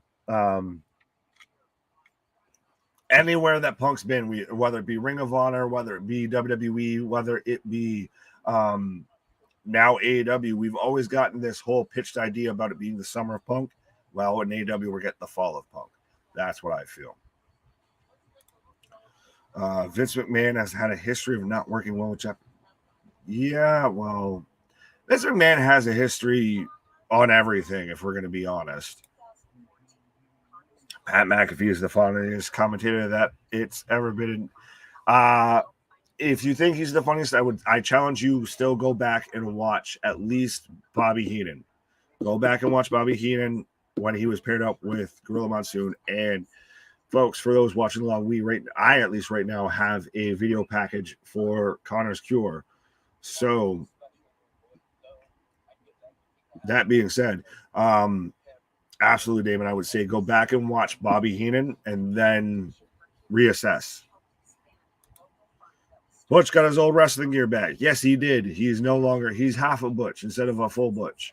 Now, like I said, I think we're still going to get, right, like Edward just said here, he's Pete Dunne. I think we're going to start to slowly get just him going back to Pete Dunne. Is everybody that's been messed up character-wise needs to get their Vincectomy now that Hunter's in control instead of McMahon. So we're going to get a lot of repackaging. Like everybody thought this was going to be a overnight just snap and everything goes completely different. Like, no, he's still got to slow play it. He's not going to go full Tony Khan of, I gave you everything I got. All right, now I got nothing left. Hope you like it. So yeah, Pete Dunne wins tonight. Yeah, I think so. I think that's going to be the big consensus pick, especially if he's coming out here in the Pete Dunne gear. I think he's going over. Heenan and Monsoon was the best and hysterical. Yes, that, like, there's a couple different commentary teams that I remember growing up, but they were absolutely like one of my favorites. It was comedy playing off a straight man. It was just, easiest pitch and catch, simple as you could be, but it was just, it was perfect. Butch for the win. Again, like I said, I feel like that's kind of the perfect, scenario right now. He's already coming out in the Pete Dunne gear. We are already getting Sheamus at Clash. We're already going into a UK pay-per-view. I think they absolutely have Butch go over. And Pete Dunne's always been a favorite of Hunter's. That's why he had the longest reign one of the longest reign as NXT UK champion up until Walter took it off him. So I think we're working our way backwards. We're working our way back to black and gold Pete Dunne versus, the Brawling Brutes or whatever nickname they've given themselves. But yes, folks, I will take this time as we're in a commercial break to remind you that we are the Wrestling for Life Network. And trust me when I say this, no one covers professional wrestling like we do. As KJ was talking about before, absolutely, we have Big Ray and Ben Hamid. Ben was involved in the consultant team with Russo for USA Network. Him and Big Ray kind of founded Haman Media Group, the HMG Army, and they're a whole big part of Channel Attitude. And absolutely, it was fantastic having them on. But we're going to be here all weekend, live and in full effect, as we always are, bringing you Clash of the Castle. What? Having brunch with the boys. What? Maybe have a mimosa before the pay-per-view. What? And then we're going to be right back here for Worlds Collide following. And are we going to get WWE trying to, play games and they maybe go over and it bleeds into All Out? But folks, this is absolutely going to be a crazy weekend. As I keep saying, big things popping, little things stopping over here. So you're doing your friend a disservice. Anybody that that's a wrestling fan, that's, it just has watched it in the past and anything like that, you're doing them a disservice if you're not letting them know about it. So absolutely be a friend, tell a friend, and make sure you like, share, and subscribe, because we are here covering anything and everything, whether it's WWE, what, AEW, what, NWA, what, XPW, what, GCW, what, all of that. Oh, we've got Corbin right now just eyeing down a limo that's pulled up. I see a comment, but I don't want to give it away here quite yet because I'm still catching up. Interesting. I like the theory that Edward's saying here that that's JBL. I mean, we had heard the whole talk about he was backstage during these tapings and everything. So it'll be interesting of now we get, say, JBL and Corbin paired up. That's an interesting team, folks. I don't know which way they want to go with it, but it's going to be interesting to see. Butch has got some long ass hair. I didn't realize man's needed a haircut. Every time when he's got it in the man bun, I haven't realized how long it is. So, folks, we are getting Butch, a.k.a. Pete Dunne, a.k.a. Half a Butch, versus Ludwig Kaiser, formerly known as Marcel Barthel. So let me know in the chat who you're taking. I think we've had a couple predictions already very much saying that this is going to be Pete Dunne. But it's going to be interesting because both these men, we're going to have Gunther and Sheamus taking off at Clash of the Castle for the Intercontinental titles. So I feel like whoever wins this, it might be kind of a tell one way or another when it comes to the pay-per-view.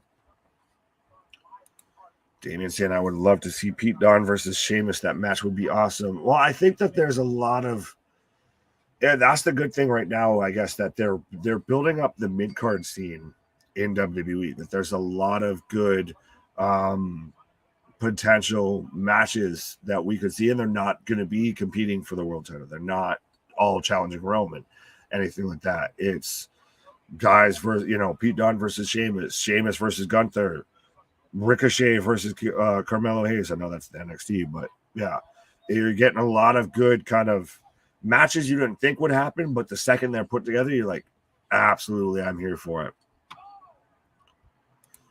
JBL just told him to get in his limo. Did he? I didn't hear it if he did.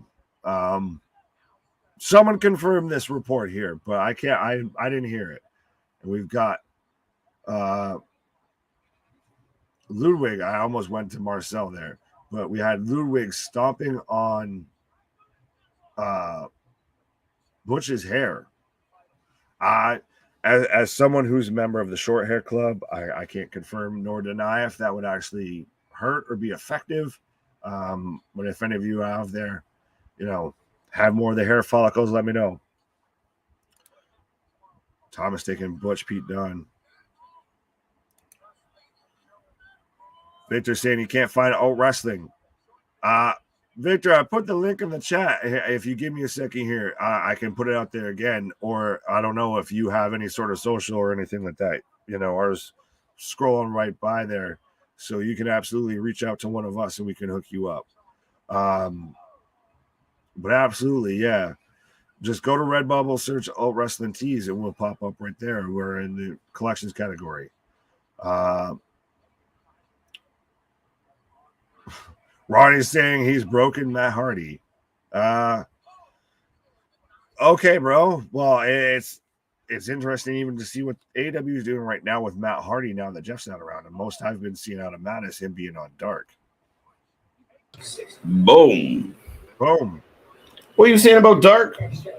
With Matt Hardy being on it, he hasn't done much on any sort of TV. Matt Hardy was the happiest man in the world when his brother Jeff came back. He was thrilled because it saved him. Because he was on his way out. He wasn't doing anything, Nick. He was struggling. He was always in the stairwell. We don't know why he was always in the stairwell, Nick. We don't know at all. But because he sold off Matt Hardy Enterprises there, whatever it was. Right. But since then, we haven't seen him much. So unfortunately, or fortunately, depending on what side of the tape you're on, I don't know. I don't miss him. I don't think we need more Matt Hardy. Well, I do kind of assume that the next time we see him, he'll be with his brother again. I wouldn't say that because I think the next time we're going to see his brother's in a jail cell. Oh, snap. So I wouldn't say that because I think, honestly, and I grew up a big fan of Jeff. I think Jeff's career is done. But I think Matt still, if they want to use him almost in like a Christian type role, I'm fine. I think that works a lot better. I still find it funny of when Christian and Matt had a match that they sat there. I saw the sign of, I played this match on No Mercy, as we all did. We are. I'm in commercial now. I assume you are as well. Yes, sir. I will remind everyone out there because we're kind of pumped about it. But if you have a chance, if you have an opportunity, go get yourself a t-shirt. These just dropped today. You can go to Alt Wrestling Tees on Instagram. You can also go to altwrestlingtees@gmail.com and reach out there. But look, as you see before you, each one of us got our own little swag going on. The what t-shirt, Mr. Every Night t-shirt, the CJ Cut the Shit t-shirt.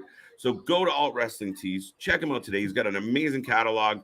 And yeah, you got some Wrasslin for Life Network exclusives. So check that out, folks. Don't forget, like, subscribe, share. Let everybody you know we're here. If you are not with us, you're missing out. We'll keep you up to date as it happens. If something pops off when we're not on live, we'll show up. A lot of times we do.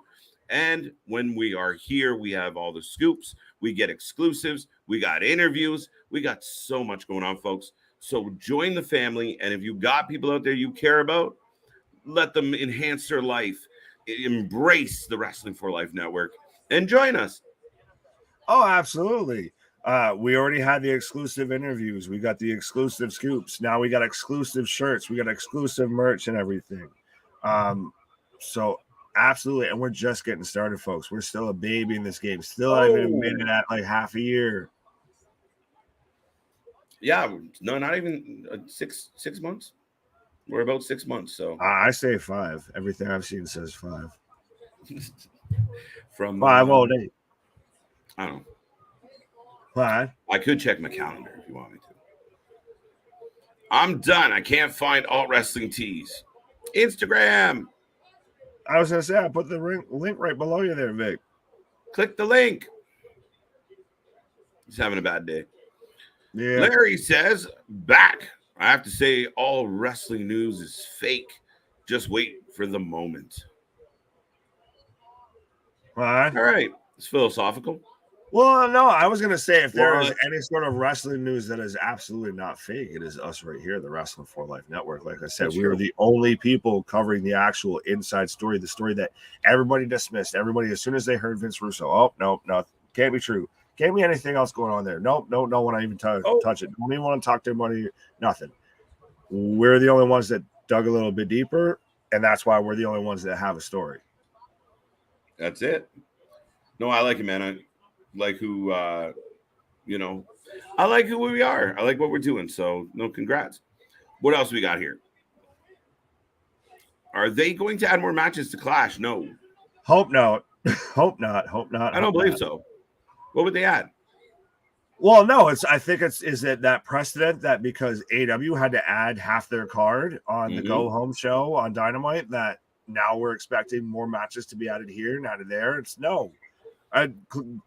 That's the thing is WWE for once has actually had some form of a long-term storytelling of like, okay, this is what we're doing. We know we have this coming up, so let's get here. Versus AEW, just throw a dart at a dartboard. Pretty much. Pete Dunne ring gear reminds me of Taz. Yes, the double singlet. Right? Yeah. The one piece bathing suit. No, he's half a Butch. He's Pete Dunne now. He's half a Butch. Stone Cold's back again, guys. Look at predictions from YouTube from a month ago. Okay. And? Not one predicted Vince gone. Well, right. When no one's missed Cleo here, and we just talking bullshit and everything, and just thinking that something that no one could have predicted was going to happen. Go ahead. Sorry to stop you there, Nick. Sorry to interrupt. But I want to refute that. I object.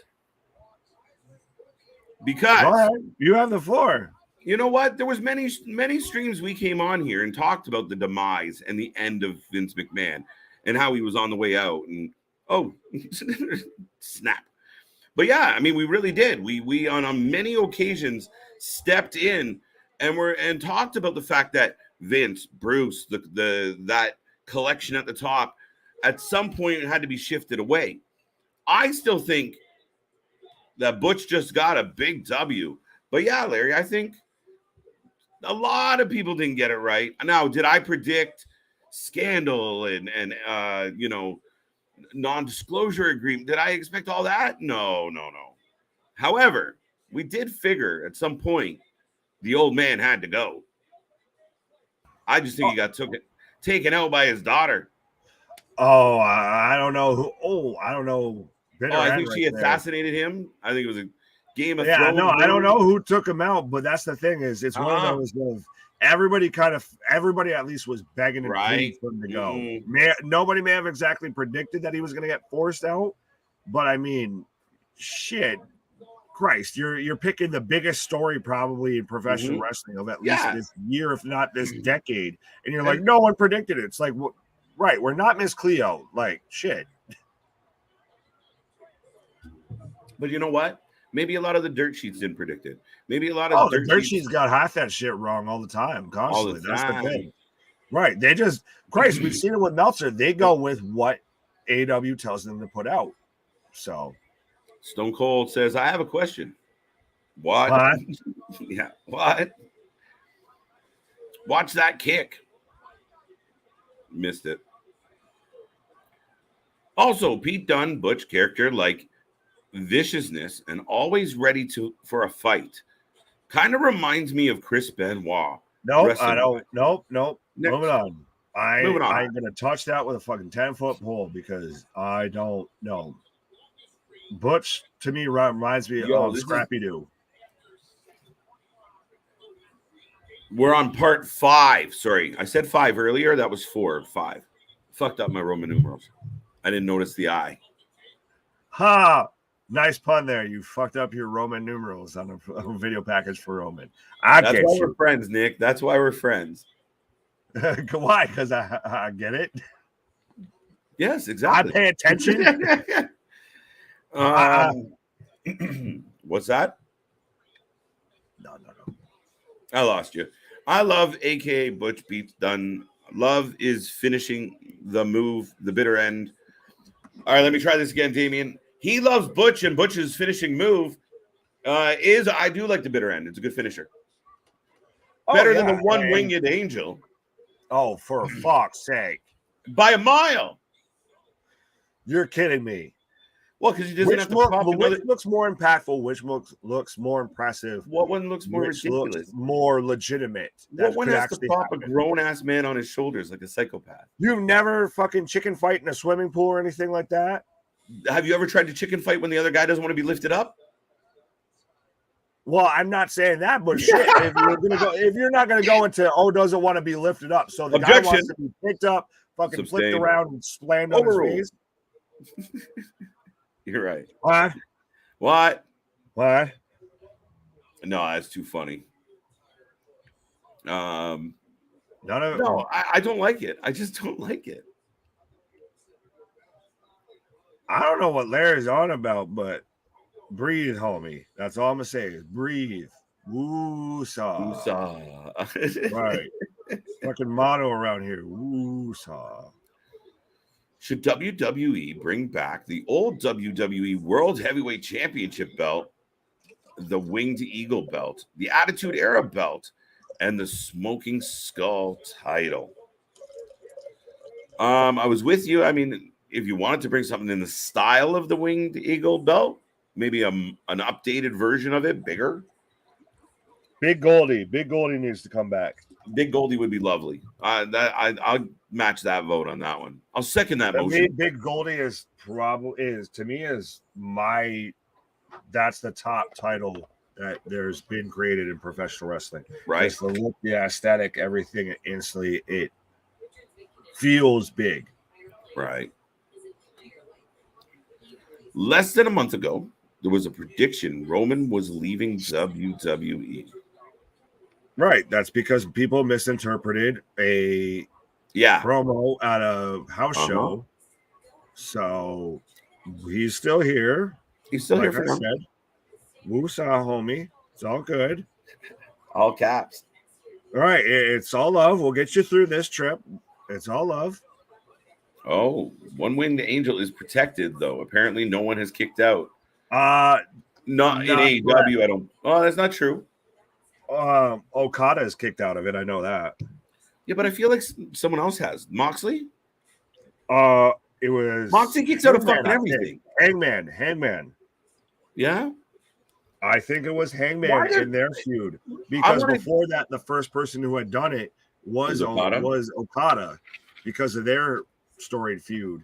And so I think they do it as, and that's the thing is that's what's nice when you actually do protect finishers and it's not, just a transition to another move of it actually means something. It actually means like, oh shit, okay, he hit that, match should be over, not the 8th full finish of the match. Right. So to anytime that the few times, I won't say there's been none, there's been few times that someone's kicked out of the One Winged Angel, it leaves them impact. It gets a pop from the crowd. Right. I want to know in the chat, folks out there in the chat, am I crazy for thinking the idea of propping a man up on your shoulders to hit a Michinoku driver is fucking not ridiculous? Like, I think it's insane that I don't know. I don't like it. You said it right the first time there. You said it's not ridiculous because you just compared it to a Michinoku driver, which is another wrestling move, and you don't have an issue with that. So it's just to me, the whole problem with the move is the propping part. If he did something else that led to the driver, great. Like do a blue thunderbomb. I don't know. Do something else. But like to prop the dude up on your shoulder. I think you just don't like Kenny. Moving on. I also don't like Kenny. Oh, look, Tyson Fury. Yeah. Everybody's talking about how he's going to be front row ringside. I still think he's going to get involved and cost Drew the match. And we're going to get a Drew versus Tyson Fury feud. Right. Welcome back. Big Goldie Chris agrees. And also, I want to make a WWE Heavyweight Championship Stone Cold version. That's called the Smoking Skull belt. So, right. I mean, you tried. So what do you think about the Sammy Bloodline storyline where they just had to put him back in check again? Like I've been on record saying of how I feel and how I would book this. To me, you slow play the Sammy dissolution from the Bloodline. Maybe you do Solo comes up and kind of kicks him out, and that's the first feud that we have. That's the icebreaker. And then we get Sammy and KO versus the Usos. Sammy and KO take the tag titles. They win it probably at Mania this year. And then they get a halfway decent title reign. We go all the way till probably Survivor Series. And then the cracks start to form and everything. And then by the time we get to WrestleMania 40, then we get, KO and Sammy's dream match of they get to have a singles match one-on-one at Mania. You're muted. Muted. Wah, wah. Technical foul. Botch. We got a botch. Right. The Usos and Sammy are in the ring. The celebration of Roman's 2-year reign as champion is upon us. Acknowledge the Wrestling for me. Life Network and acknowledge your tribal chief. I still keep popping every time I look at Sammy because, like I said, this man looks like he raided Seth Rollins' closet. Like, if there was a ginger Seth Rollins, that's Sami Zayn. Right? No, I completely agree with you. But Sammy's so good, Nick. Oh, he really is fantastic. He's been the unsung hero for the longest time in WWE. Mm-hmm. Rocco, welcome to the show. Rocco suggests Pete Dunne, Walter, WrestleMania. I actually think there's a chance we get Walter and Ilya WrestleMania 39. Triple threat. You give me Dunne. Jeez, well, I was about to say I was going to do Walter from Dub X Dub. I'm that much of a wrestling nerd. It's on three-way dance. You get Pete Dunne, Walter, and Ilya. Yeah, take my money. Shut up and take my money. Yeah. Wow. Maybe saying I kind of planned the whole thing. That's a good. Yeah, this man is dressed to the nines. Like he's going to the Oscars. Like he should be on a red carpet, or at least a. You know, Sammy's about to get kicked in the face, right? Just let me enjoy things, damn it. Shit, my bad. Right, but if he gets kicked in the face, then we're gonna get the stun everybody. We're gonna get the duct tape t-shirt KO, or we might even get him before any sort of super kick anything.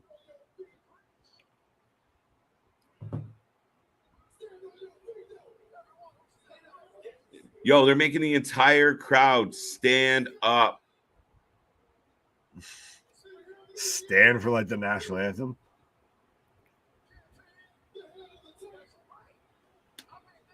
The driver move would be more effective if a big guy tries to powerbomb the one doing the Pokemon move. Yes. What? I like it. Omega, I choose you. What? I don't get what the hell they were trying to say there. I'm not thrilled about doing two separate entrances. That feels like a Vince move. So, hey, quickly, as Roman's pulling up in a caddy, what do you think of the white limo and Baron Corbin?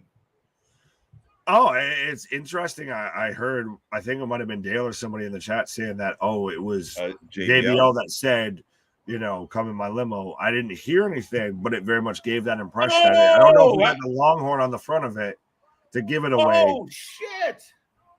Dude. Wow, rude. No happy celebration for you. Bro, I'm still at the car pulling up. Wait. I just got an Escalade logo or Caddy logo right in my face. All right, so you got the Escalade There's logo. Roman walking out right now. Do not blink. Why? Oh, what the fuck? Foot to face. I don't know. Oh, wow. I'm fucking flinched like there was a fucking fly in my apartment or something. Just Jesus. That's how you do it. If you're gonna do well, that's the thing is everything now under Hunter has an actual, it feels genuine, it feels real, it feels like Sammy going after Drew. Performance. Oh shit, takes a Glasgow kiss. That didn't last long. Well, what do you think about the whole rumors that Drew goes over in Wales, especially with how much they're pushing, how much they're getting behind him? Dude, I can't see it. I can't wrap my head around it. It would blow my fucking mind. Like I can't see it. It would be the ultimate make good for him, like beating Brock and everything when there was no crowd. of you get to win it in the UK, not in Scotland, but in Wales, and you get to have these amount of people just lose their mind because you just won. I think if you do that, you're doing that for a short pop versus you kill Roman right there. Where do you go? That's the thing is I think that there's still so much to be told with Roman. And Big Drew flying over the top on everybody. You don't think they're hesitant to do that? Like they want the double championship for The Rock? Oh, absolutely. I think that's how you could you imagine though how much they're going to sell that and how much that's going to draw headlines and everything. We have Roman Reigns, the over 2+ year champion, holding not one but 2 titles, going 1-on-1 with the Great One. Wow. In Hollywood for both belts. Oh, Drew is laying everybody out. He just eats a chair from a Claymore. Wow, we got a table breaking, folks. Oh shit! That's one thing that rarely happens in the WWE is somebody bouncing off a table. Happens a lot in AEW. That's just construction. Deconstruction? Well, no, I'm saying of whether they bounce or not, but no, it's always good to see those. No, I just liked how the chair fucking like crumpled like tinfoil. Body. The Usos might not be in Wales. What? Do the Usos have a match on? Oh, even in the Roman the hoo-ah. Right? Oh, wow. Look what they did to his back. Ooh.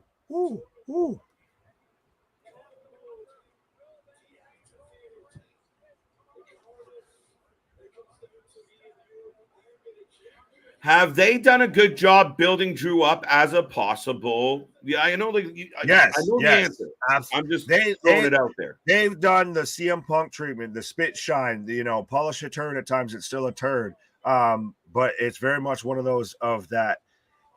We got a lot of people that weren't sold on Drew.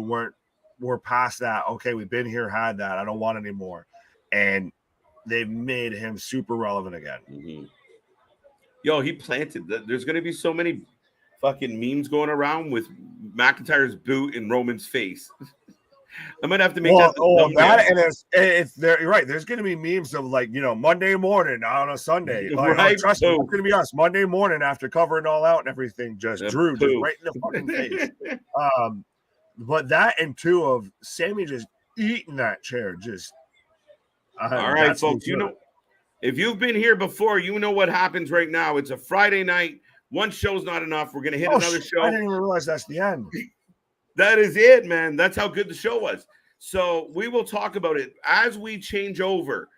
Put your ratings for SmackDown in the box. We are going to give you the last little hour before we get into a crazy, crazy weekend of wrestling. So, folks, Rampage, AEW, Go Home Show, for All Out. Let's go.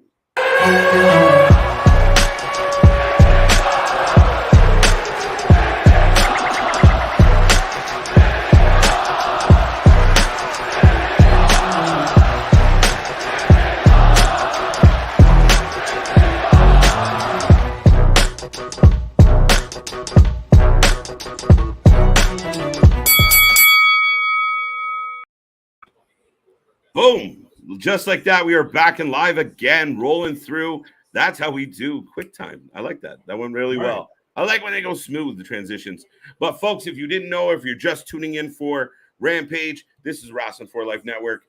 I am Mr. KJ White, and I am joined by Big Nick Heyman, and we are rolling through we're going into our third hour for this, man. So, you ready to go? Oh, absolutely. But I feel like I gotta drop the Heyman title after our big homie there, Big Ray. But yeah, anyways. But no, absolutely. This is we heard a couple people in the chat trying to say this was live tonight. Last I knew it was still recorded, but this is the cherry on top. This is either the cherry on top of the turn the punch bowl on sending us off, especially going into All Out this weekend. This is AEW's, fight back moment to WWE coming through with they get to go on first with Clash. That crowd's going to be insane. That card is going to be insane. And then we get Worlds Collide. We're getting NXT versus NXT UK. So AEW's they're fighting from underneath here. Oh, shoot. I got SmackDown coming on again. I'm paying attention. Hi. EC Dub. There we go. A lot of people saying Drew could win this. Well, I think part of it, honestly, has to do with it being in Wales. If this was in like Chicago, like AEW, Roman, maybe not easily. Okay. I still have a point. I think it's Roman easy. I think is there any chance all the way until the crowd goes nuts and they're losing their mind? Now, see, you're gonna roll your eyes. I'm sorry. Come on. Don't be afraid. Step on up. Drew wins.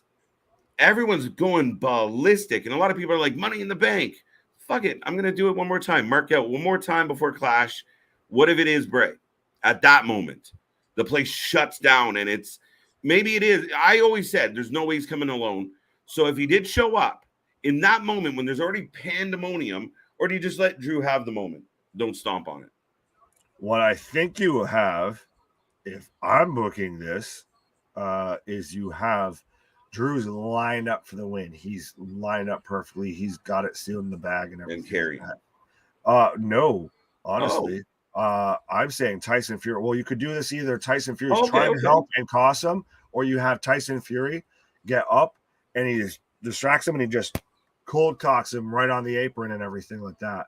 And then Roman, as Drew's stumbling up and everything, Roman hits spear 1, 2, 3, and you get that big of a crowd booing. You get Roman back over as the top heel and everything, because we've had that lot of kind of tweener. We've had very much of people are cheering for him, and I get it's going to happen because he's the best thing going. But especially if you're still building up to Rock, like the world's baby face at this point in time, you need the most visceral, like viral, like I can't stand this guy heel to go against that. You need, if you're going to have the alpha, baby face, you need the omega heel. Yeah. Now, what if it goes the other way, though? What if it is literally a matter of Fury helps McIntyre?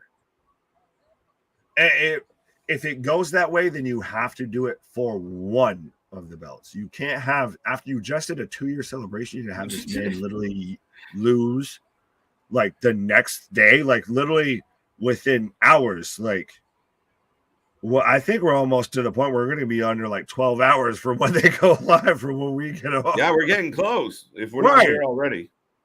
But so that's the thing is, I don't think you do it. I don't think you do it. You just started singing mid-sentence. That was nice. Oh, so natural. I didn't even know I do it. Chris says Sammy should face Theory for Money in the Bank. Truthfully, I kind of think it might be Gargano that takes that. Right, he's going to face this Rebel Heart for that, and I think that would be the biggest insult to Vince if this really was, how long have we said on this stream on this channel that they're literally beating the Vince out of them? Yeah, no, absolutely, dude. I really felt like that's a Vincectomy. Yeah, Vincectomy. I like that. It's no Roman. We had lots of Roman tonight. We had plenty of the champ. You got a boot right to the face. Well, no, we only got Roman in video packages, so that's how you tell that top star. A number one's already flying over there, already probably sitting there camped up in a hotel on a private jet. Yeah, and I mean, also it tells, it's supposed to build that anticipation because you want him there, getting into it. But you know what? He's not there. We're going to tell you why he's amazing, and it builds that anticipation, right? It's that moment where the doors are opening to reveal King Kong. Like you need that. Well, that was absolutely spot on. That's the best way you could have put that. Now just keep people up to date. We're good now. Dark Order versus the Best Friends. For the winner goes to the finals versus the Elite. But absolutely, I think it's going to be really interesting. It's going to be really telling how the crowd reacts. When Drew comes out and when Roman comes out. That's going to be the crowd reactions I want to watch. The boo might be heavy for Roman because even like in the US, what if it's not? But what if it's not? What if they both get? So what if? Now hear me out. Now whoa! What? That it's reversed, or that if anything, what if like Drew gets a pop and Roman gets a fucking insane pop? I don't know why. Like, why would they boo him? Because he's Scottish and they're Welsh. Like, what? No, it's one of those of just literally. I think Roman's actually over. Roman's fucking doing what he's doing. Yeah, but I think the wrestling fans are gonna play the tune, right? Like, I'm still just saying, what if, man? No, that's an interesting what if. I feel I don't know if I could actually see it playing out, but what is happening right now in my life?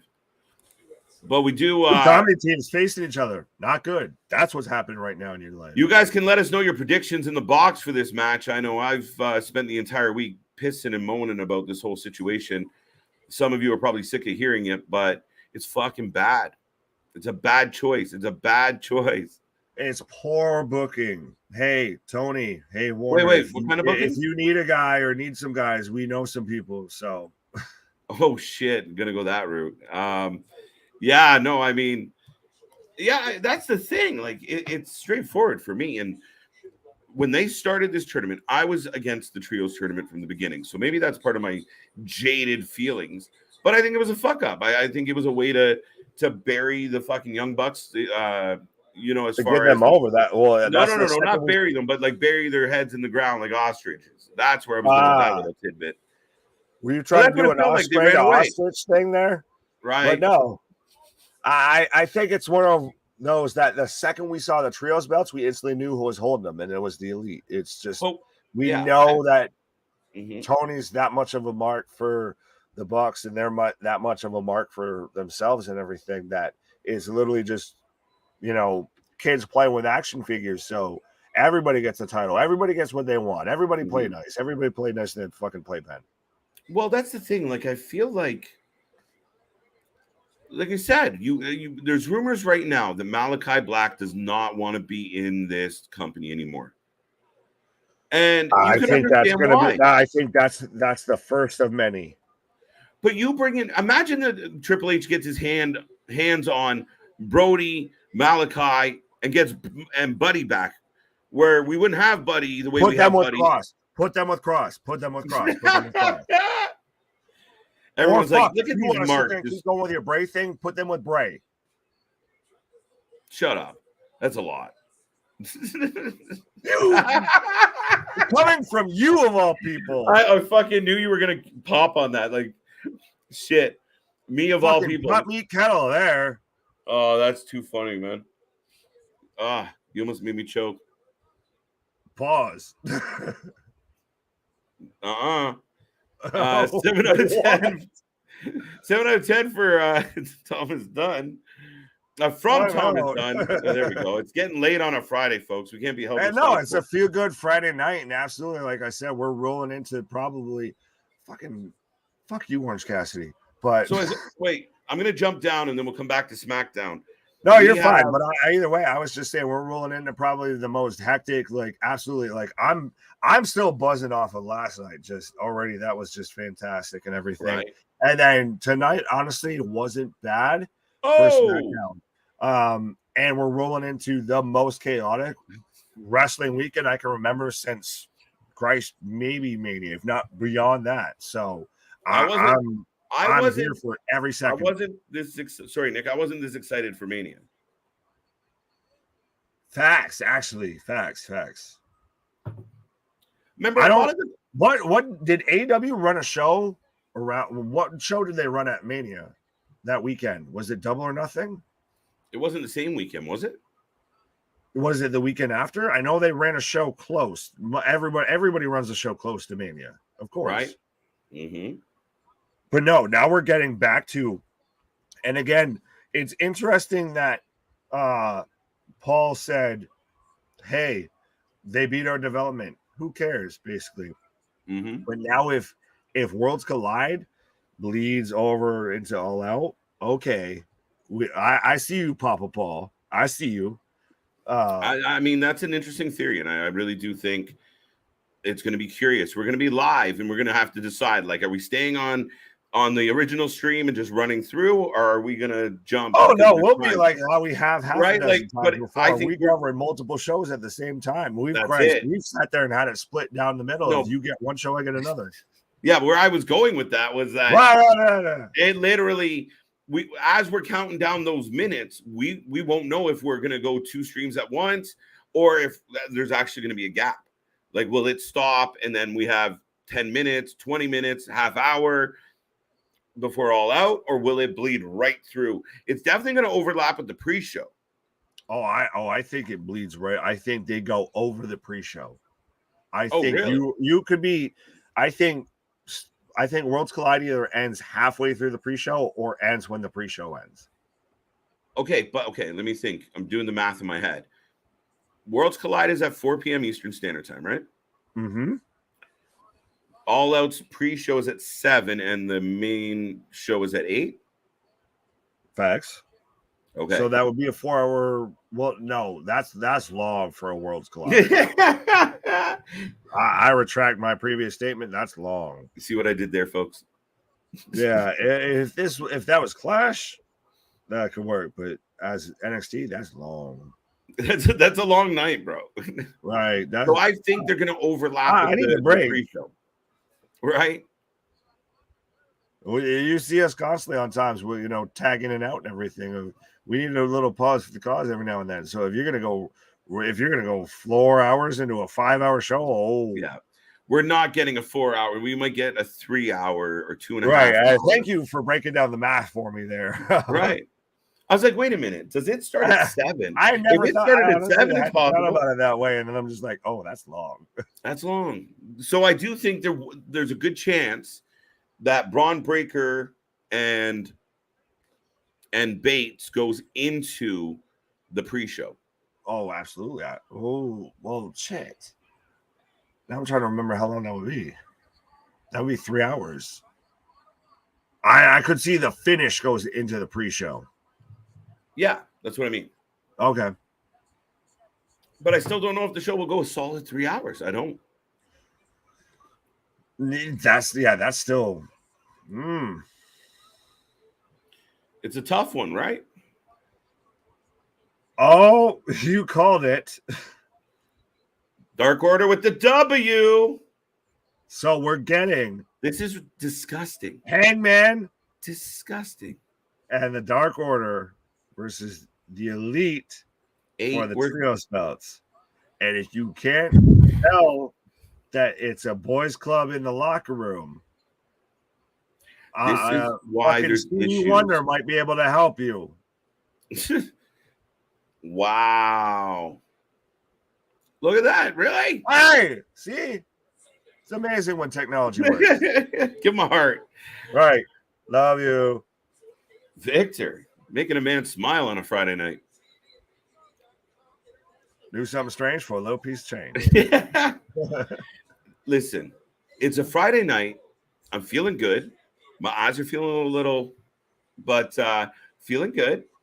I don't want to go off as hard as I want. I don't want to go off as hard as I could on this.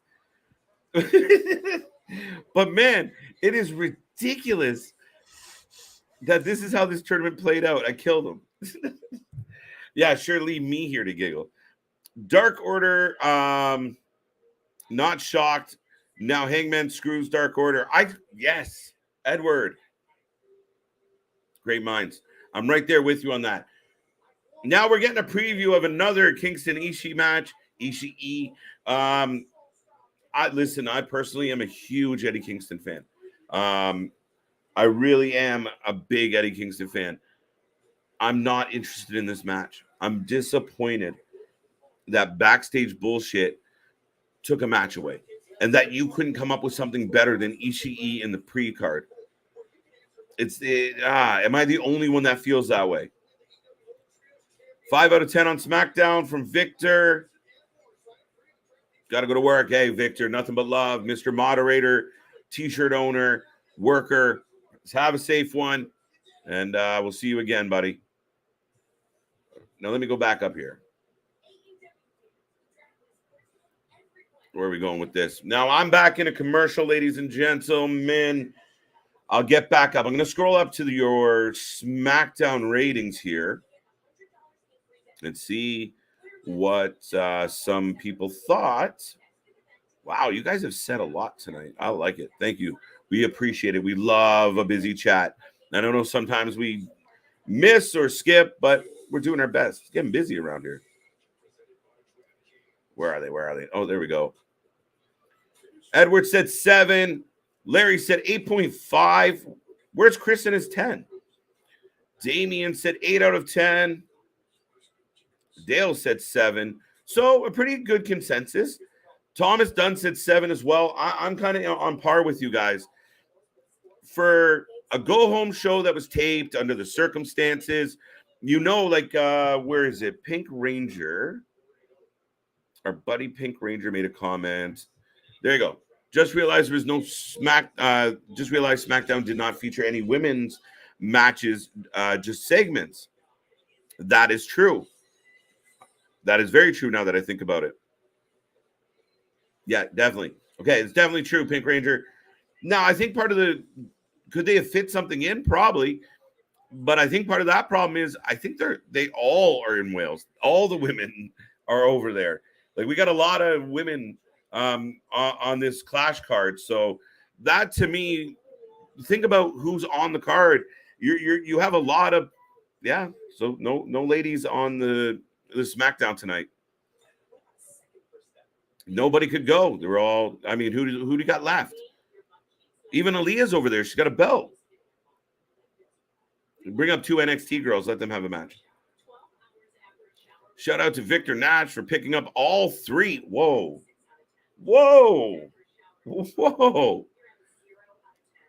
Victor just left for work. I don't know if he hears this or catches it later. I'll repeat it later. But we always say thank you for any minute you spend here. But that's cool, man. Alt Tees. Big shout out to Alt Tees. Folks, be a Victor. Go get a t-shirt. But yeah, amazing. Thrilled. That's crazy, dude. Pumped. It's weird when you start selling shit. Yeah, crazy. It's been a good week here at the Wrasslin for Life Network, folks. It's because Sammy and Tony Khan's beef. Tony Khan's boy, yeah, he's protected. And let's be real, Eddie Kingston would beat the living shit out of him. So, got to be careful. Victor went a little bit lower, 5 on SmackDown. Yeah, overall, what I was saying is I didn't mind the show. Some entertaining stuff, a couple good matches. It looks like we're getting closer to the Pete Dunne of old and less butchy. Yeah, I mean, not bad. I love the ending of the show. As far as like the go home moment, the last thing you see from WWE product is Drew McIntyre looking large, in charge, taking everybody out. That the way they shot the Claymore kick, like, I thought it was perfect. Didn't see it coming. That surprise pop. He goes out, gives the Glasgow kiss to Sammy, wipes out the Usos. And, Bob's your uncle, Betty's your aunt. And there we go. WWE Universe. We have a pay-per-view to tune into. I'm personally excited about Clash. And while we're waiting, we're getting a package on Jericho and Daniel. Let me know. Like, are you excited for Clash? Are you excited for All Out? Are you excited for Worlds Collide? Are you excited for all of it?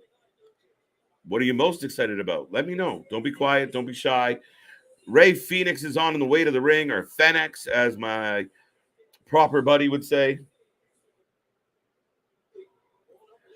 Bob's your aunt. Isn't it Betty? It's Betty, Larry.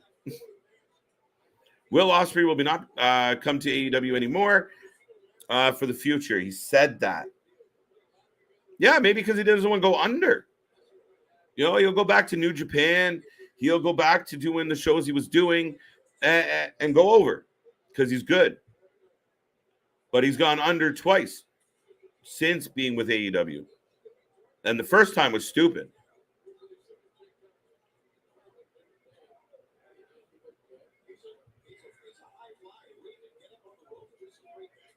Also, yeah. Oh shoot! Alt Wrestling Tees. My apologies. I did the promo. Completely forgot. Use the code not just for 20% off through September 8th. There we go. Giving out deals left, right, and center. You save $20 on SeatGeek if you use the code Wrasslin. You can save 20% on the t-shirt with Not Just. Go check out Alt Wrestling Tees or reach out via Gmail at altwrestlingtees@gmail.com. Double checking that one before I get corrected. altwrestlingtees@gmail.com. I got it right. Just making sure. But yeah, folks, I can't thank Alt Wrestling Tees enough for the partnership we've had since almost it's going back a while now since everything kind of kicked off. So big shout out to them. And if you guys haven't seen it yet, I know we got a match going on, but we know how it's going to turn out. So there you go. Get one, get two, get all three. Don't forget the whole catalog there at Alt Wrestling Tees is banging. So check them all out. Nick, KJ, CJ, rocking the t-shirts, and we love how they turned out. So thank you very much. And Victor, big shout out to you, buddy. Where are we going? Gotta find my overlay. Nope. Wrong show. What is happening? There we go. All right. Big Nick says, there aren't one thing about me proper. You know that. Ray Phoenix with the win. With Peacock, I can only afford Clash. Well, Larry, I completely understand that, especially as a channel. I mean, it's tough. I mean, it's hard to catch them all. But the good news is the Wrestling for Life Network does get them all one way or the other. Hopefully, our investment, that's part of our future endeavoring investment. But yes, tune in here. We will keep you completely up to date on all the shows. Hey, we got Coke and Diet Coke. For those who don't know, that's 2.0. Coke is the one chewing the gum like you get it. And Diet Coke's the skinny one because you get it. All right, we're good. All right, so Hook's, they're giving Hook shit, and now he's taking off his shirt.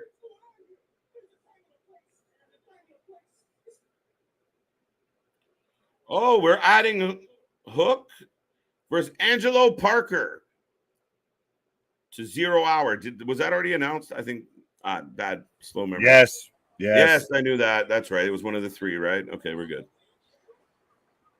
There's too many matches. Well, before there wasn't any matches. What's that? I said, well, before there wasn't any matches, and the biggest problem is honestly is that most of these matches are matches that could happen on Dynamite. Some of them are, yes. How the fuck? How did we get from 6 to like 13, 12? Like, well, when you have a roster of all the people that Vince has cut, it's kind of hard not to be able to fill out your card of Mr. I can't get everyone on TV. No, it's you can't book TV is what it is. I think that's the biggest issue. So we're getting a rematch between Ruby and why am I blanking on his name? Help me. We're getting they are getting the title match, like another match between these two. Why? Sammy found a way. Sammy got a girlfriend and made himself right, but it's one of those of I can't get everyone on TV. I don't know how to book everybody. But here's a rematch that you just saw earlier this week or last week. Mm-hmm. What? Yeah, that doesn't make sense. It's one of those I don't have time for everybody. Okay, well, yeah, you want to keep running this rematch that's already happened and we already know who won. Yeah, fine, book that. Well, we could have other people go on and actually could give them some screen time. No.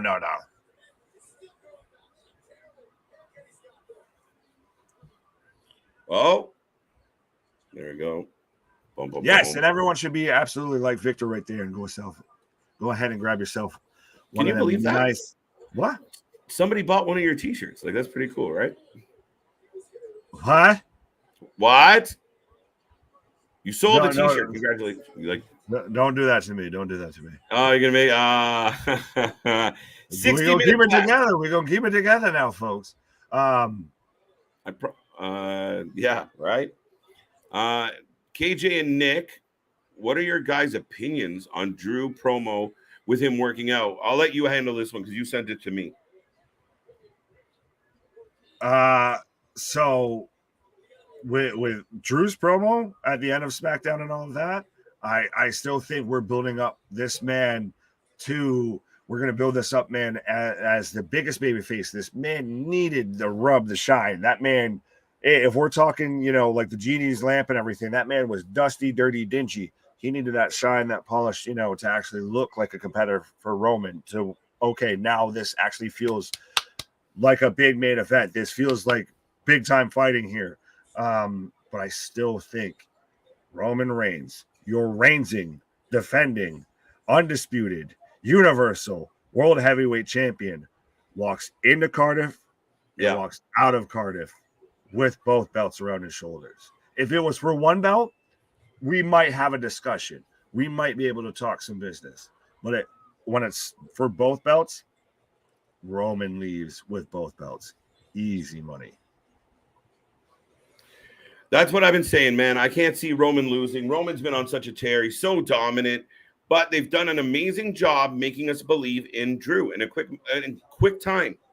Oh, absolutely. Well, think about, you not even just Drew. Look at all the people on that roster that now they've made you believe in. Christ, Sammy, KO. You keep going. Kross has come back. Christ, they're bringing back Braun, and you already believe in Braun.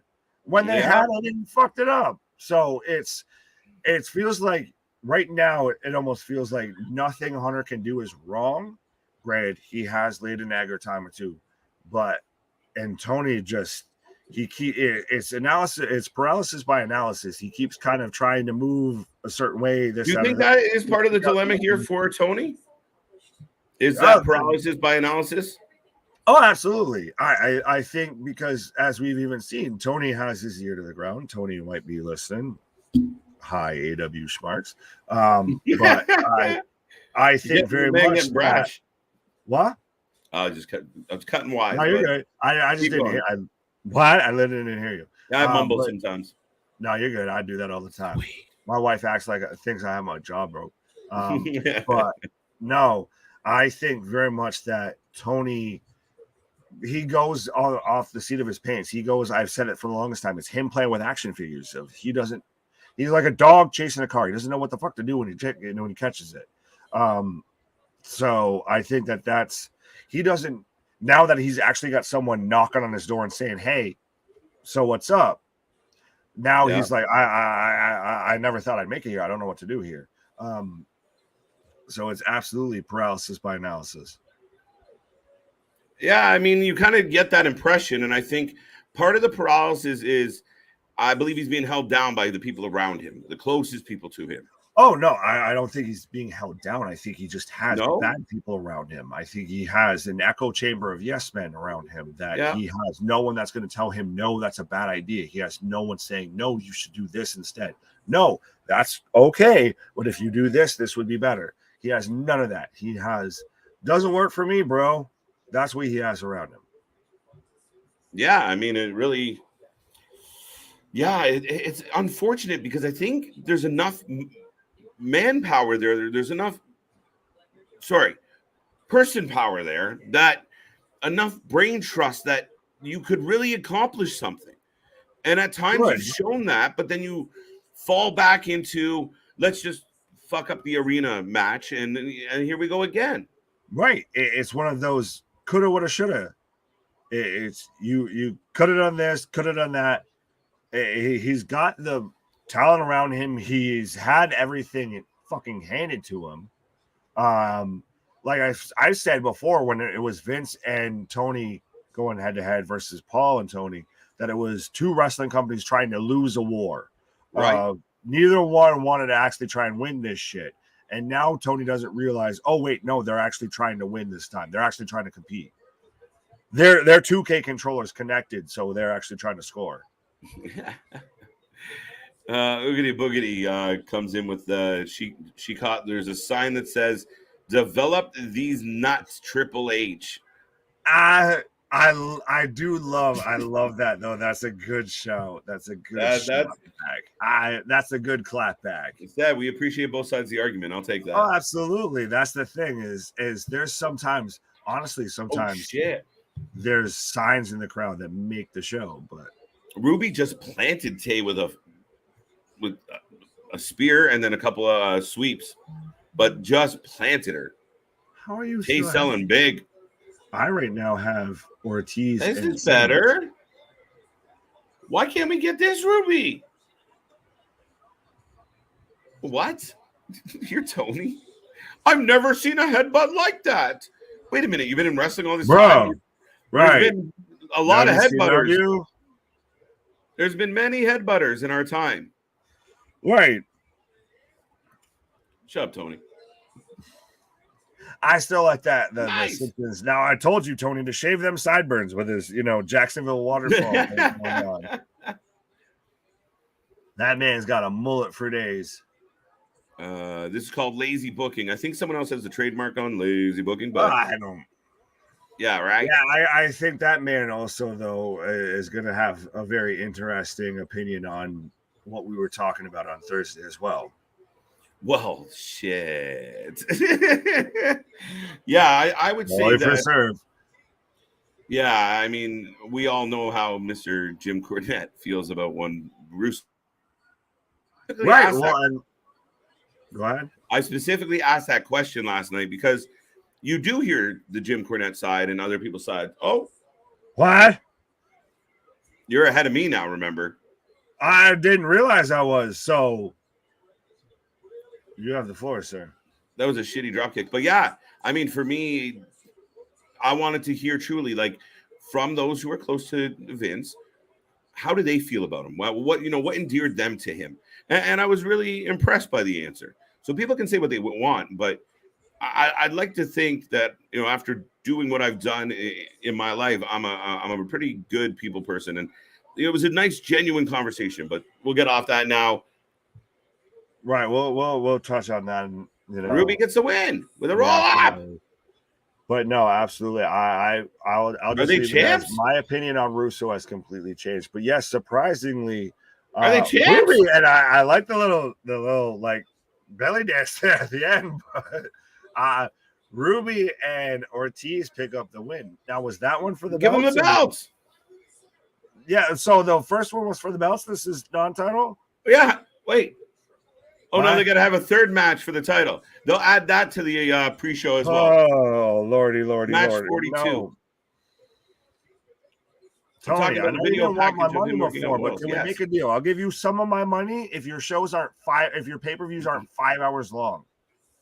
I will pay $10 more than you're already to where you get to the good shit, and we'll have a deal. I will pay $10 extra than what you're already charging me for the pay-per-view if you can keep it to 4 hours. Oh, you're settling that low? You cheap. 415, 420. If 4 hours is long, you giving away my ass getting old. Fuck that shit. And we settle it. We go down to like 4.5 lowest. On a good show, you push 4. You do 3 hours like Raw. You trim off the fat there, sir, and you use them. You book that on your TV. Yo, interesting. Don Callis. You're steamy, folks. For those people who don't think that the AEW schmarks and marks and the bots and everything are listening, literally as you said that, it's getting shown on TV. That's a match that we're getting. So, like as we've said around here, absolutely point ahead, look smart, and you're always on somebody's radar you don't know you are. That's crazy. So we added 2 or 3 matches to the card tonight. So are we up to 16 matches? I want to check this while you talk, but I do like that we're this feels very much like a Raw, like Attitude Era kind of feel of we're getting like the motion. Like I like this. I like the graphic. I like it a lot. Oh, I like the graphics. It's interesting. We're getting another interview that's going to last 10 seconds, but go ahead. Remember, folks, we might be on a little bit early. And when I say might, we're probably going to be on slightly before the start of the show. We will run through more of our predictions. We did a rapid fire one. If you haven't checked out Let's Rumble, I know we talked a lot tonight about the interview because we were happy about it. But after the interview, we went into the usual Rumble, and the boys were feeling the heat. It was a good time. So remember, check that out. And we did some rapid fire predictions, but click that little bell. You don't know when we're going to pop up this weekend because we love coming on these streams and doing it all the time like nobody else does. Oh, absolutely. Me and CJ got into it and we gave our predictions for all 3 shows because that's absolutely right. We're going to be covering all 3 shows. Got the shit going back to back to back. So yeah, absolutely. Obviously, big props, big shout outs, big thanks and everything for the interview, all of that. You know, the exclusive scoop, definitely going to be a partnership. Definitely, you know, not going to be the last time they're poking around, they're popping up around here and everything, as you can obviously see tonight. But absolutely, even still after that, you still got a full Rumble podcast. You still got us going through everything and talking and bantering about everything going on in professional wrestling. Athena and Jade are having an argument in between, or with Mark Henry in between them, keeping them back, but it's heated. So from what give me a second. I was going to say, from what I've seen so far, that at least Wikipedia is not updated to that match card, but even then, that was 14 matches beforehand. If we're getting more matches added now, just Jesus. You know what? I think Jade Cargill is doing good things, and I'm a fan. So we're running through more of the card now. Are you? I don't think Roman Steel. Not at all. No, not even a little bit. What's the next match on Rampage? I don't know. That's a good question. 8 men. Who's the Joker? Chat, I see quite a few people. Better than you. That's who. Okay, if it's not, what about Daniel Garcia being the Joker? Not big enough? Nuclear heat. Right? Well, no, it depends on how they do it. Because you could still get away with that if MJF still interferes in the main event. I feel like this whole little MJF as the Joker thing's kind of caught fire from our channel and everything, to be honest. I feel like most people were just talking about MJF's going to return soon. I don't know when, I don't know where. And then we kind of all got sold on, no, he'll be the Joker to where he earns a title match. And after Punk wins, then he'll turn around and cash that in. And then now we leave All Out in Chicago with MJF holding up the AEW World Title. You know what? I'm kind of more excited than I expected to be for All Out. I got a little bit of excitement in. That's it. No, I'm actually curious about, like, I just went through the card and I'm like, all right, now true or false, and I'll throw this to the chat as well. If you're currently watching right now, tell me, true or false, the finals of this tournament is one of the worst matchups on paper as far as, I can't wait, that we've had in the entire tournament. What did you anticipate more? The House of Black versus this is a first round matchup we're getting as the finals. Yeah. And it's because no disrespect. Respectfully to the Dark Order and Hangman, this is a first round matchup we should have had. This is, when the 16 seed in the NCAA tournament somehow makes it to the fucking Final Four, just, you have no business being here. How the hell did you get here? But unfortunately, we all know that this is ending with the Elite winning. Right? Yeah, it bothers me. I don't know why I'm stuttering so much, but it bothers me, Nick, like that. This is the example of what's holding them back from getting to the next level. Because if you book this properly and we go into even if it is, look, everybody knows I'm not the biggest fans of the Elite. It's fine. It's my opinion. I don't like them. But let's say it's them, because they are talented in certain regards, against the House of Black or Death Triangle or Andrade and Roosh and Dragon Lee. I would be much happier. I'd be way more excited. As excited as my light. That's how I feel about it. I'm right. I'm gonna go light a candle. Even your lights over this whole Tony Right. Khan booking of, I'm gonna just play to what my friends like. I'm gonna play to what my buddies like. I'm gonna light a candle and play some My Chem in the dark here right now over this whole situation. But no, Tony, you need some help, with your creative and everything. Like I've kind of hinted at before. I might know somebody. Right. Might be able to help you out there a little bit, buddy. Right. But yeah, he needs talk- some sort of team around him. I think even Ben touched about it, and when we're talking to him, of that to try and do all of that he's doing, you're stretching yourself way too thin, and he still kind of thinks that he can do everything. That's great. Superman thinks he's invincible until he's not. But is it not a fair argument that there are people are, I get it, like people seem to miss, or maybe Tony missed the point, that there's people already there that you just have to put in the right place. Right. He's like you gave a colorblind kid a puzzle and said, figure it out. I don't know. But here's the thing.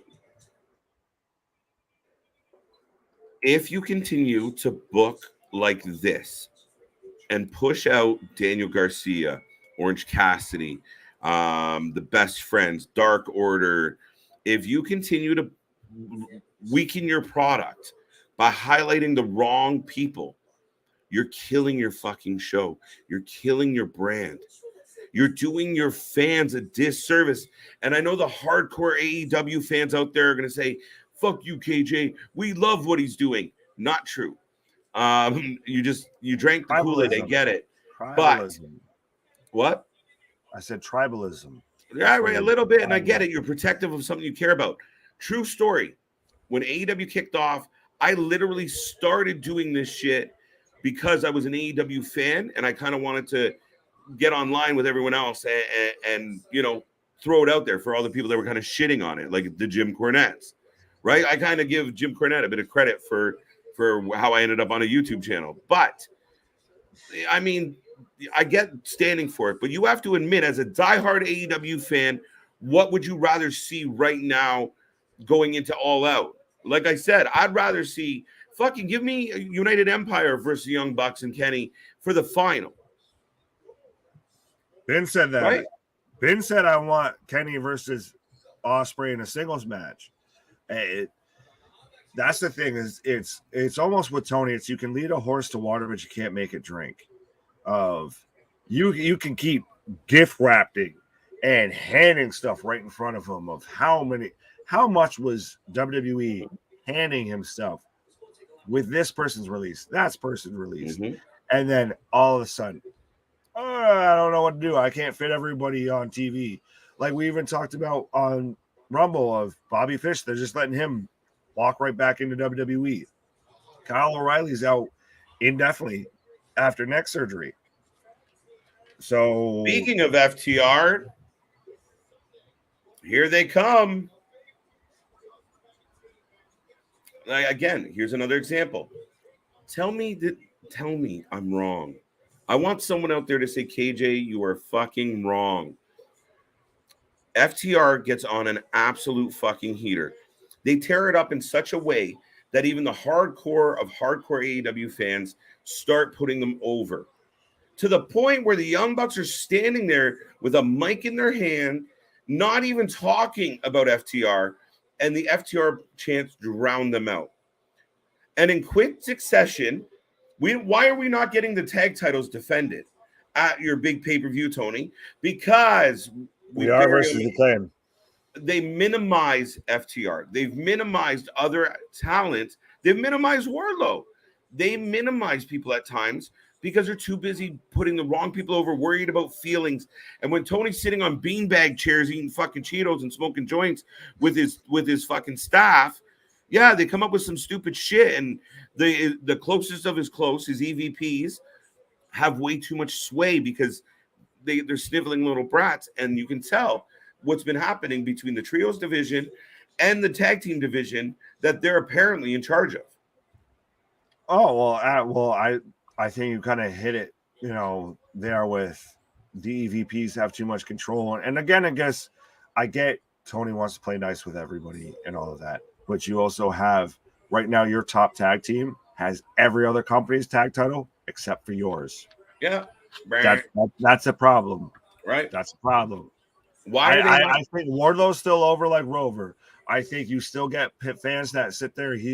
His powerbomb symphony of powerbombs has almost gotten there of, Goldberg. with the Claudio swing and all of that. I think of to where it just gets the fans to count along. But you could redo that whole trios bracket and say you have them in there. You have, House of Black versus Undisputed Elite if we didn't have all these injuries. Like it's everything just seems like there's no real forethought put into anything. No, it makes it hard because when you're booking emotionally, you're booking in the moment, right? So right. You're like, okay, I think this. Okay, that's good. Okay, you guys think that's good? Yeah, it's excellent. And so you do it in that moment. You're not really planning ahead. And a lot of times if you are planning ahead, it gets changed because somebody's feelings are hurt or somebody wants something else. And again, like the proof to me is guys like Malachi Black now going out. We're out. Right. But that's the thing is it was a huge thing when Cody was like, I'm going back over to WWE. And now that we thought that was going to be the outlier. That's the one-of-one. Of course, Cody's going to go back over there. He's very much a sports entertainment guy, all of that. Maybe Chris Jericho might be the only other guy comparable. And now we're getting guys like Malachi Black, Tommy End, who is as indie legend as it gets. That's just like, all right, fuck this. I'm out. I'll go deal with them now that they actually have their shit together before I ever deal with this. Yeah, man. Sorry, Jason, is that official? Did we get the? I haven't gotten the little image and everything, but they are definitely out here right now with Lethal, Sanjay, and Satnam talking smack right back at FTR or basically Pinnacle 2.0 because it's the Pinnacle minus MJF and Spears. Nice. They're cutting a pretty good heel promo right now. And remember, join Michigan.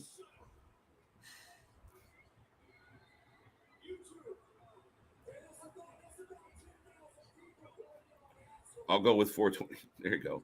Sammy, definitely.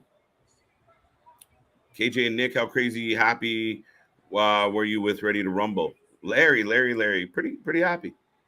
Pretty happy. Like, wait, no, he said Ready to Rumble. That's the David Arquette movie.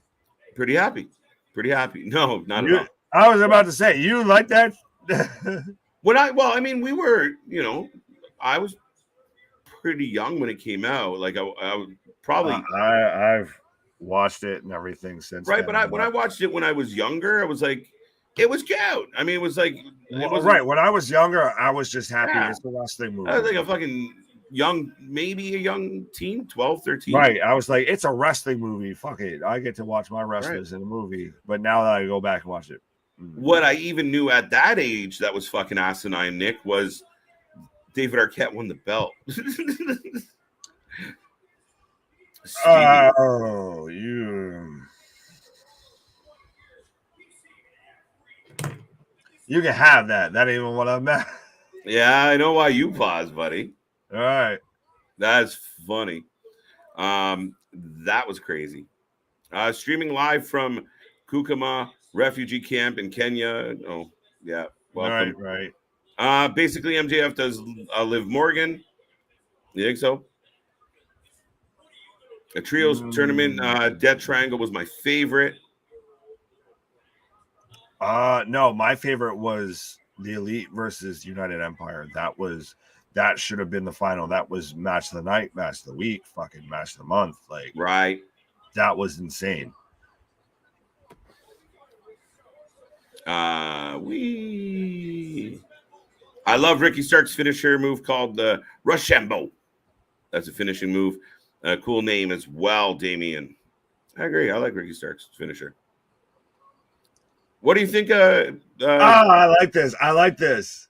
So we get the backstage segment for Starks and QT, the Brooklyn Brawler of AEW, and Starks goes and finds where he is because, of course, it's AEW. It's a small locker room, so he knows exactly where he is. Of course, with the giant logo on the door, and goes and knocks on his door as they're cutting the promo of like, "I'm gonna get you.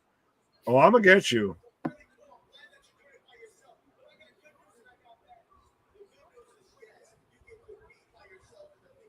And now we've got QT and Starks going at it. My shit froze. Look at that. I've got QT right now just walking Starks out to the ring in a headlock. Like an upset mother of bringing their kid back to school. If you're going to tell me who he was fighting with right now, that's how QT is holding Starks. Right. Up next, folks, let us know in the box if you don't know how this match turns out. Ricky, QT, we know QT never wins. Right. Like the movie called The Wrestler with Mickey Rourke. Okay. That was a good movie. I've actually met Mickey Rourke, but that's cool. What's that? I just said I've actually met Mickey Rourke, but I just said that's cool. Did you really? Cool. Name dropping. Right. When did you meet Mickey Rourke? UFC. I can't remember which one it was. It was when Connor fought Dennis Seaver. Right on. I've had Ronda yell at me before from being at UFC events and everything. So, yeah, no. Ain't no thing but a chicken wing. There you go, buddy. It's my favorite part of the week. Edwards, my favorite part of the week. And now it's time for the main event. See, we need to just get CJ at least. I know he's busy most of the time on a Friday. At least if he popped into the Mark Henry spot, right? That'd be perfect. Just chef's kiss. Right. And now it's time for the cut the shit moment of the week. Are you guys going to stay on for the All Out special? We are not. What All Out special? The pre-show, and we've got snippets of it all night. They're just going to replay the vignettes that we've seen a little more. I didn't know that was a thing. Yeah, they always do it. Like the Road 2, right? Oh, so they try and do their own version of the UFC embedded? Yes. Yeah. Okay. A little bit. No. It's one of those of absolutely, folks. It's we're on here enough at times. To hijack a comment or a saying from someone else, how are you going to miss us if we don't go away? Right. Absolutely. And that gives you plenty of time to check out our homies, Big Ray, Bin Hamid, Hamid Media Group, all of that, got to spread the love around. Mm-hmm. No, I agree. And just real quick, my friend Nick, how you doing, buddy? How you feeling? How's the night going for you? Oh, I'm doing good. It's honestly, I'll ask you this: has either night or has either show tonight felt like a go home show? I mean, definitely SmackDown ended like a go home show. Ended like a go home show, but did it feel? Most of the show like a go home show. No, but I mean, we talked about it kind of with there was no ladies book tonight. And I think you were on break when I touched on that. There was no ladies match tonight. But my thought is they're all in Wales. Honestly, yeah. Right? The entire division. All 6 of them. And on that fun note, folks, it is the last or one of the last commercial breaks. I think it's the last one, right? 7 minutes. Yeah. Yeah. Last commercial break of the night. So we will remind everybody, no, I don't like that one. Go to SeatGeek.com, pick an event of your choice or a concert or whatever. Just browse, find something you like. Use the promo code Wrasslin when checking out. Save $20 on your first purchase with SeatGeek.com. And also, don't forget, go to Alt Wrestling Tees. Check them out. Check out our new T-shirts. Victor's already got one of each. So I was gonna say you can sit there and get one. We can start almost a halfway a poll of who's the most over host and everything of who sells the most shirts. No, we're not playing that game, are we? Oh, I know. I was just joking. This man's. You buy 45 yourself. Oh, no. You think I'm paying up money? Right? Not yet. No. But that'd be not yet. But yes, go check out our t-shirts. Nick's what? My Mr. Every Night. Come on, who doesn't want to be Mr. Every Night? And then CJ Brand with cut the shit. Yes, when you need to let your friends know they need to cut the shit and everything, you can go and get yourself a, Mr. CJ right? Brand. Or if you're trying to, holler at a certain, person you're feeling a certain way about, you can let them know I'm Mr. Every Night. Right. Buy that t-shirt and wear it to the bar. Or if you just absolutely. Buy it to the bar and just keep a tally. And if you want to keep people on their toes and keep them guessing, well, what? If you don't want to deal with their shit, what? If you just want to pretend like you can't hear what some stupid motherfucker is saying, just what? What? But no, absolutely. And then you can use the deal that tease through in the chat there and everything. So absolutely. I know we're just getting into September and everything, and we're just getting into the fall season, but it's like trick-or-treating around here every time.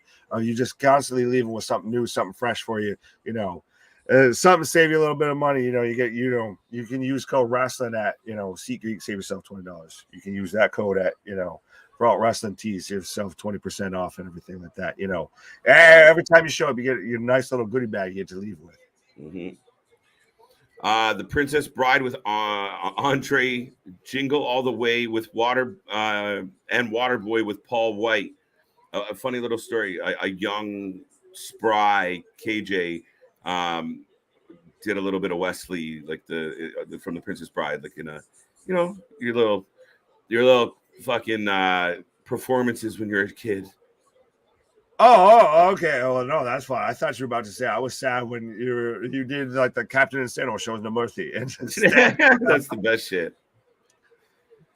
But yeah, no. I guess if we're gonna quote the Princess Bride and we're gonna play into that, Larry, you keep leaving comments. I don't think you know what they mean. Ricky Starks for the win. Starks for the win. Starks for the win. You said yes. When KJ reads 0 to 7 of your comments, even though you've been watching from day one, Russian Skittle. When that's the first comment that you actually had that's shown up. All right. So I'm guessing your other 6 have some shit that YouTube stopped. Look, what did he say here? Remember the good days when Nick would talk mad and shit in the chat? All right. Look, there's one. You got blocked because you said shit. What are you trying to say? I need to go back to the chat. You don't want me on here? That's what you're trying to say? Right.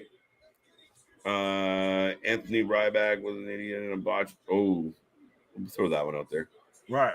No, can't see. Oh, that one can't go up. QT. 2 count. Oh, I'm behind you. All right, I think I got all the YouTube blocked ones, other than a couple that Skittle. You can't say some of that stuff. Right, play nice, people. Nick, what do you mean? What?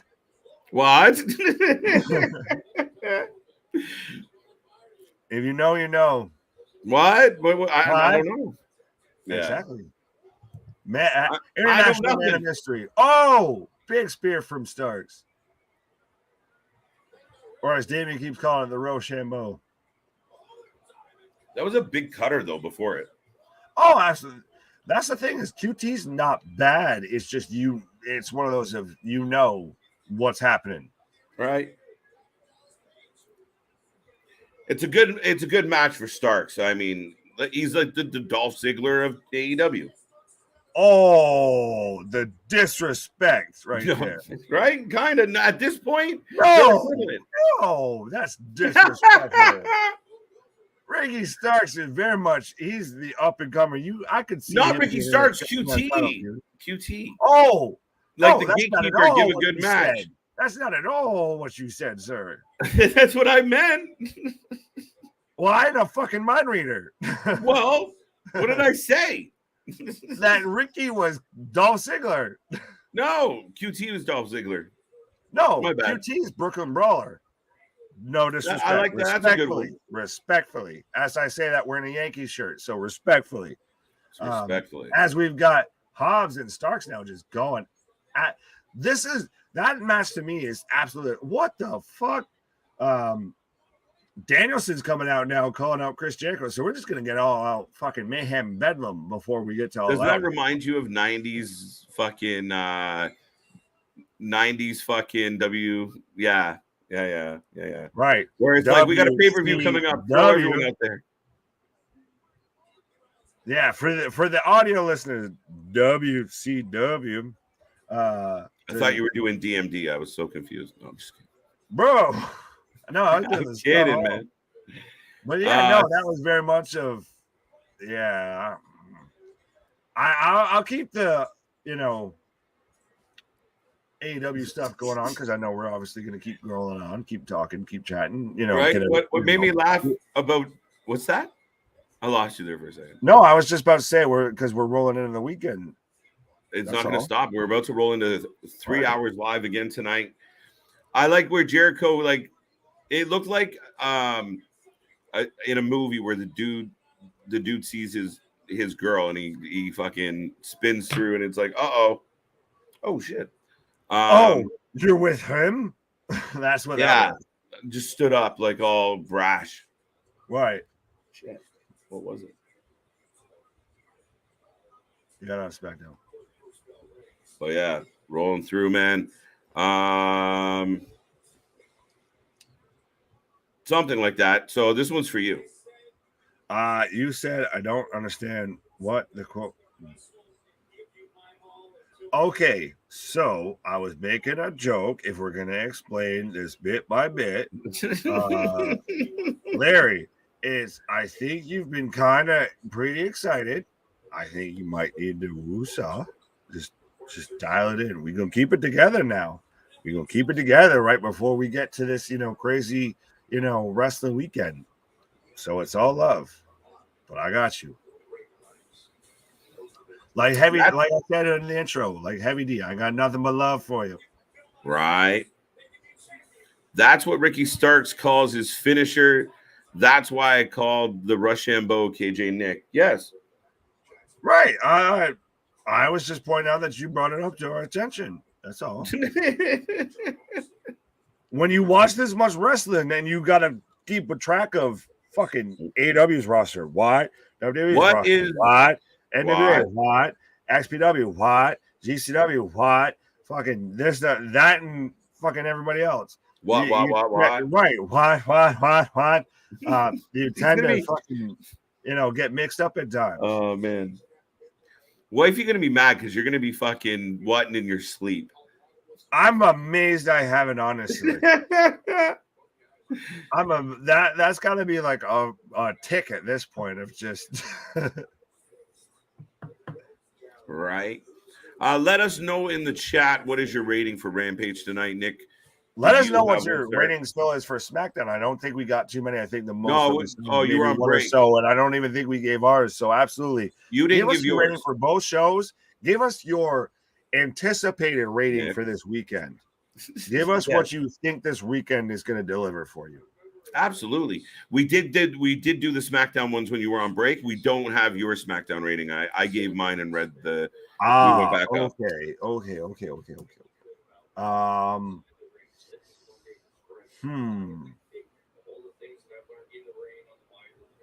6.5. 6.5. Not bad. Not bad. Not great, but not bad. It was for a go home taped before all hell breaks loose SmackDown.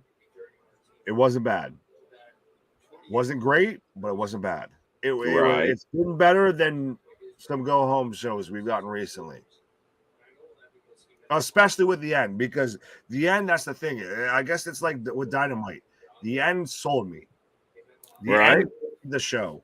The Punk segment, and I saw Big Rave and sat there, and I saw a couple of people showing around where there was one person that was holding up their child like fucking Simba. Right. Towards Punk, like, Pope Punk. I was sitting there saying, does the Pepsi plunge count as a baptism? But it's going to be chaotic. It's going to be an interesting weekend. It's going to be it's going to be a historic, I feel, weekend. Right. 8.5 from Larry on SmackDown, 6 on Rampage. Ooh. How you feel on that?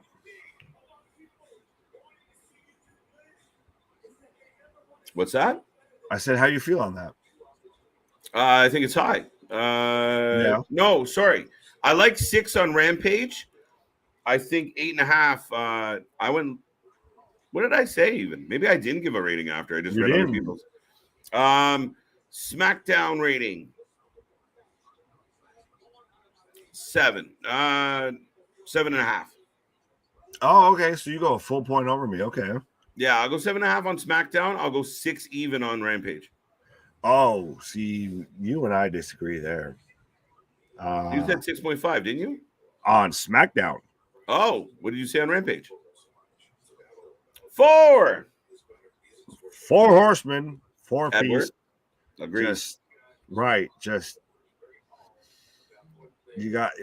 You sold me on Dynamite. You're starting to already kind of lose me on Rampage. Like, did I say 8? I don't remember saying 8. You're getting fact checked by the fact checkers. Yeah, I'm gonna have to roll back the tape. Rewind. Rewind. Ding! It will affect your short-term memory. Yeah, so I might have said 8 earlier. I've since shaved off half a point. Right. Oh, this is like I've said before. Our shit is real. Our shit is raw. Our shit is authentic. And if you're talking about wrestling, you better put that forward life with it. Just literally, this is our pure spur of the moment feeling on everything. So right. Sometimes, we need to course correct, folks. No, that's funny as hell.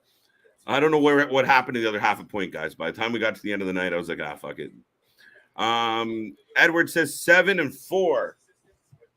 I mean, I'm right there. I was 6.5 and a 4. So I think we're all.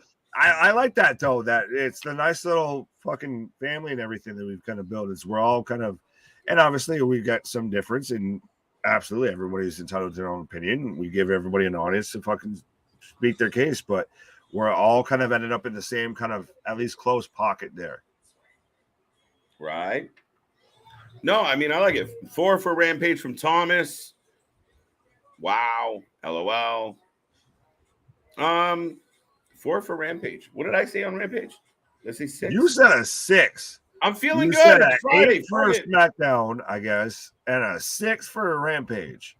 I said a 6.5 for SmackDown and a 4 for Rampage. Rampage wasn't great, but I don't know. I'm feeling good. When you feeling good on a Friday night, folks? I mean, you get them Brucey bonus KJ points. I don't know why I give it a 6. What really happened on Rampage tonight? Somebody fill me in. It started and it ended. That's it. All right. So, yeah. I mean, generous. I have my right. No, absolutely. I wish they would have thought this out more, and you could have done, say, Rampage live, especially if you're already going to be in Chicago, all of that. Just fucking do it live. Fucking Bill O'Reilly. Do it live. Do it live. And that's how we roll. Oh, absolutely. Live 24/7, 7 days a week, folks. I feel like at this point. But no, then you get, you can constantly feel fresh. You constantly moving forward. It's versus, especially when you SmackDown, we knew was taped. Obviously, they've got to travel overseas, right. So you have an advantage. Use it. Absolutely, use it, or lose it.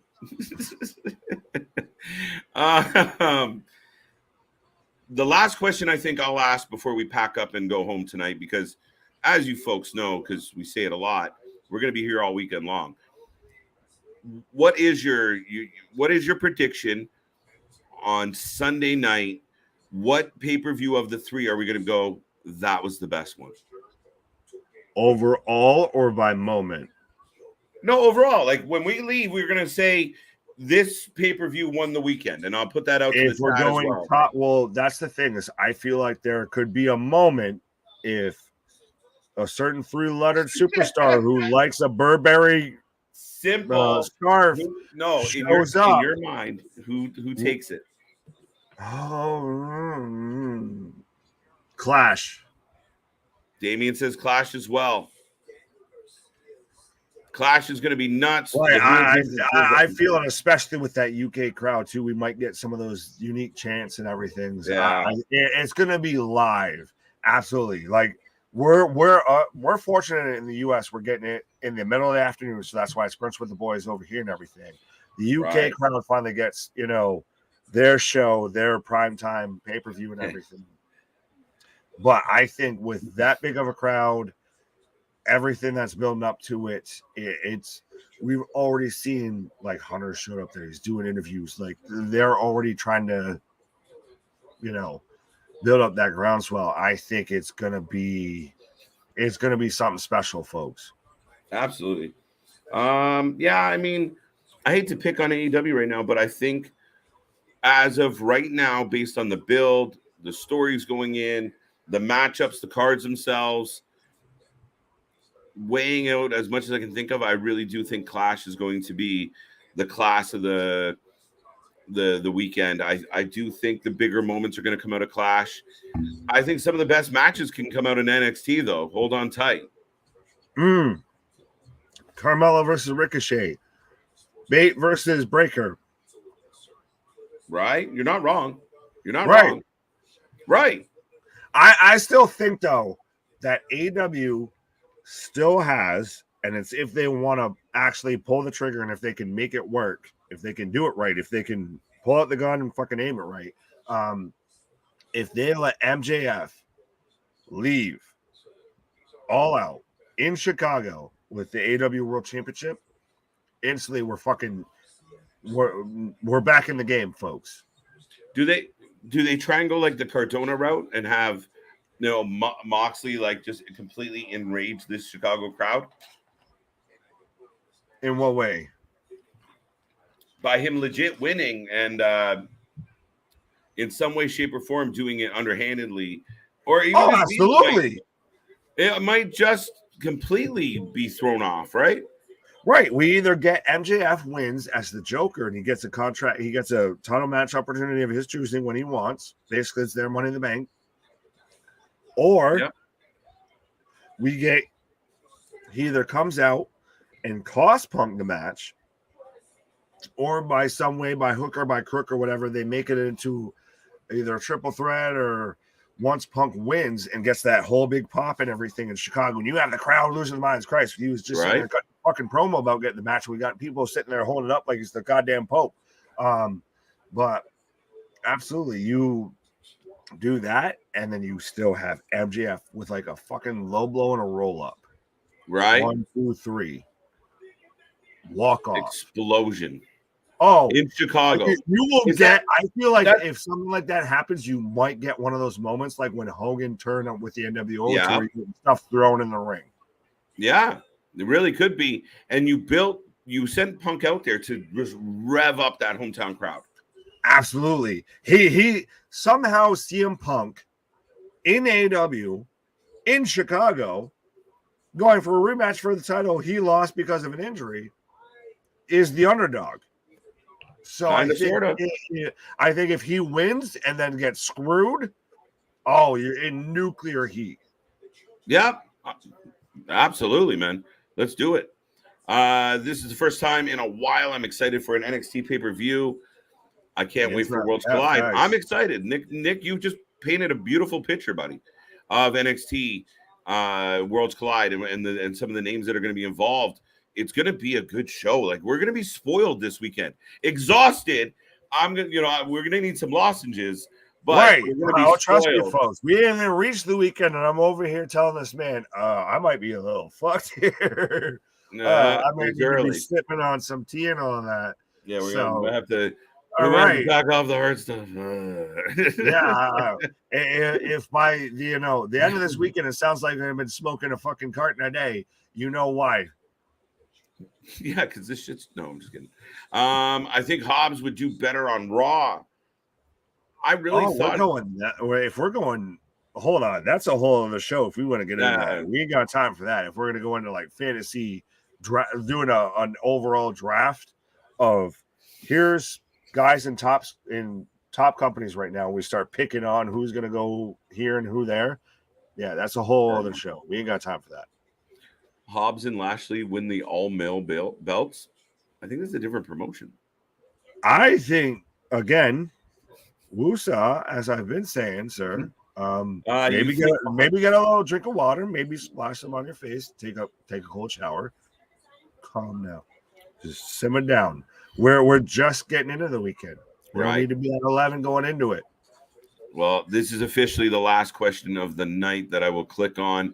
You can feel free to keep filling up the chat. But do you think Moxley beats Nick and puts him out of GCW? Is he ready to retire? I mean, he's still alive. That seems highly unlikely. I was going to say, you go first. I wasn't going first, but I don't know. I don't think he's ready to go home. I don't think he's done. I could see it happening. Really? I right off of that sunset of just, well, not even that. Still, it's fucking professional wrestling. We just got Ric Flair's 18th last match, and even then, after he's done with it, it's like, I wish I didn't say it was my last match. So, right. There's, nothing certain when it comes to retirement in professional wrestling. Granted, I won't lie, I agree with you, but I kind of just went opposite just to make the case. Right. But you could make the case either way, and that's what makes that story super compelling. Is honestly, it could go either way. Right, but I can. The pop if he win, the pop if / when he wins is gonna be fucking ear shattering. Oh, it's gonna be dynamic, like, right? We will be here for that.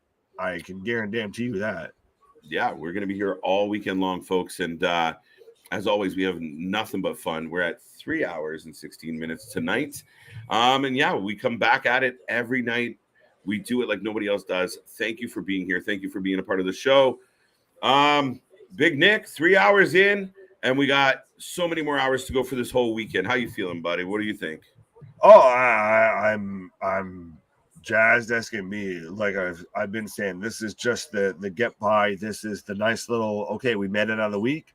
We're knocking on the doorstep of just probably the craziest weekend of professional wrestling I can remember. In a minute, from top to bottom, we're now getting AEW legitimately, not okay. Well, we're play fighting, with the sock and boppers and all of that. No, we're actually throwing hands here. They're trying to go at it. We're getting every show, every company with a major thing going on. Mm-hmm. It's going to be insane. I completely agree. I mean, ever since I was a kid, it's the storylines that hooked me in. It was the angles that, made me a wrestling fan. The great thing about this weekend, for the first time in a long, long time, wrestling's a buzz. There's a lot of angles. There's a lot of possibilities. There's a lot of rumors. And we're going to be right here for every single second of it, folks. Hit that little bell. We don't know when we're going to pop up, so hit that little bell. Folks, it's been a pleasure. I got nothing else, Nick. You got anything? No, I you keep throwing at me, and I'm trying not to. I know, I got nothing. So I'll let you have it. Home. It's like I don't want to leave. But no, joking, folks. All day, every day, this is what we do. Thank you for being here. Shout out to everybody who gives us love. Shout out to everybody that goes and checks out our social media. Shout out to Victor for buying our first 3 t-shirts. Go check out Alt Wrestling Tees. Go save some money on SeatGeek. And have a good night. We will see you this crazy weekend. And until tomorrow morning, brunch with the boys. See you on the flip side. Little kisses.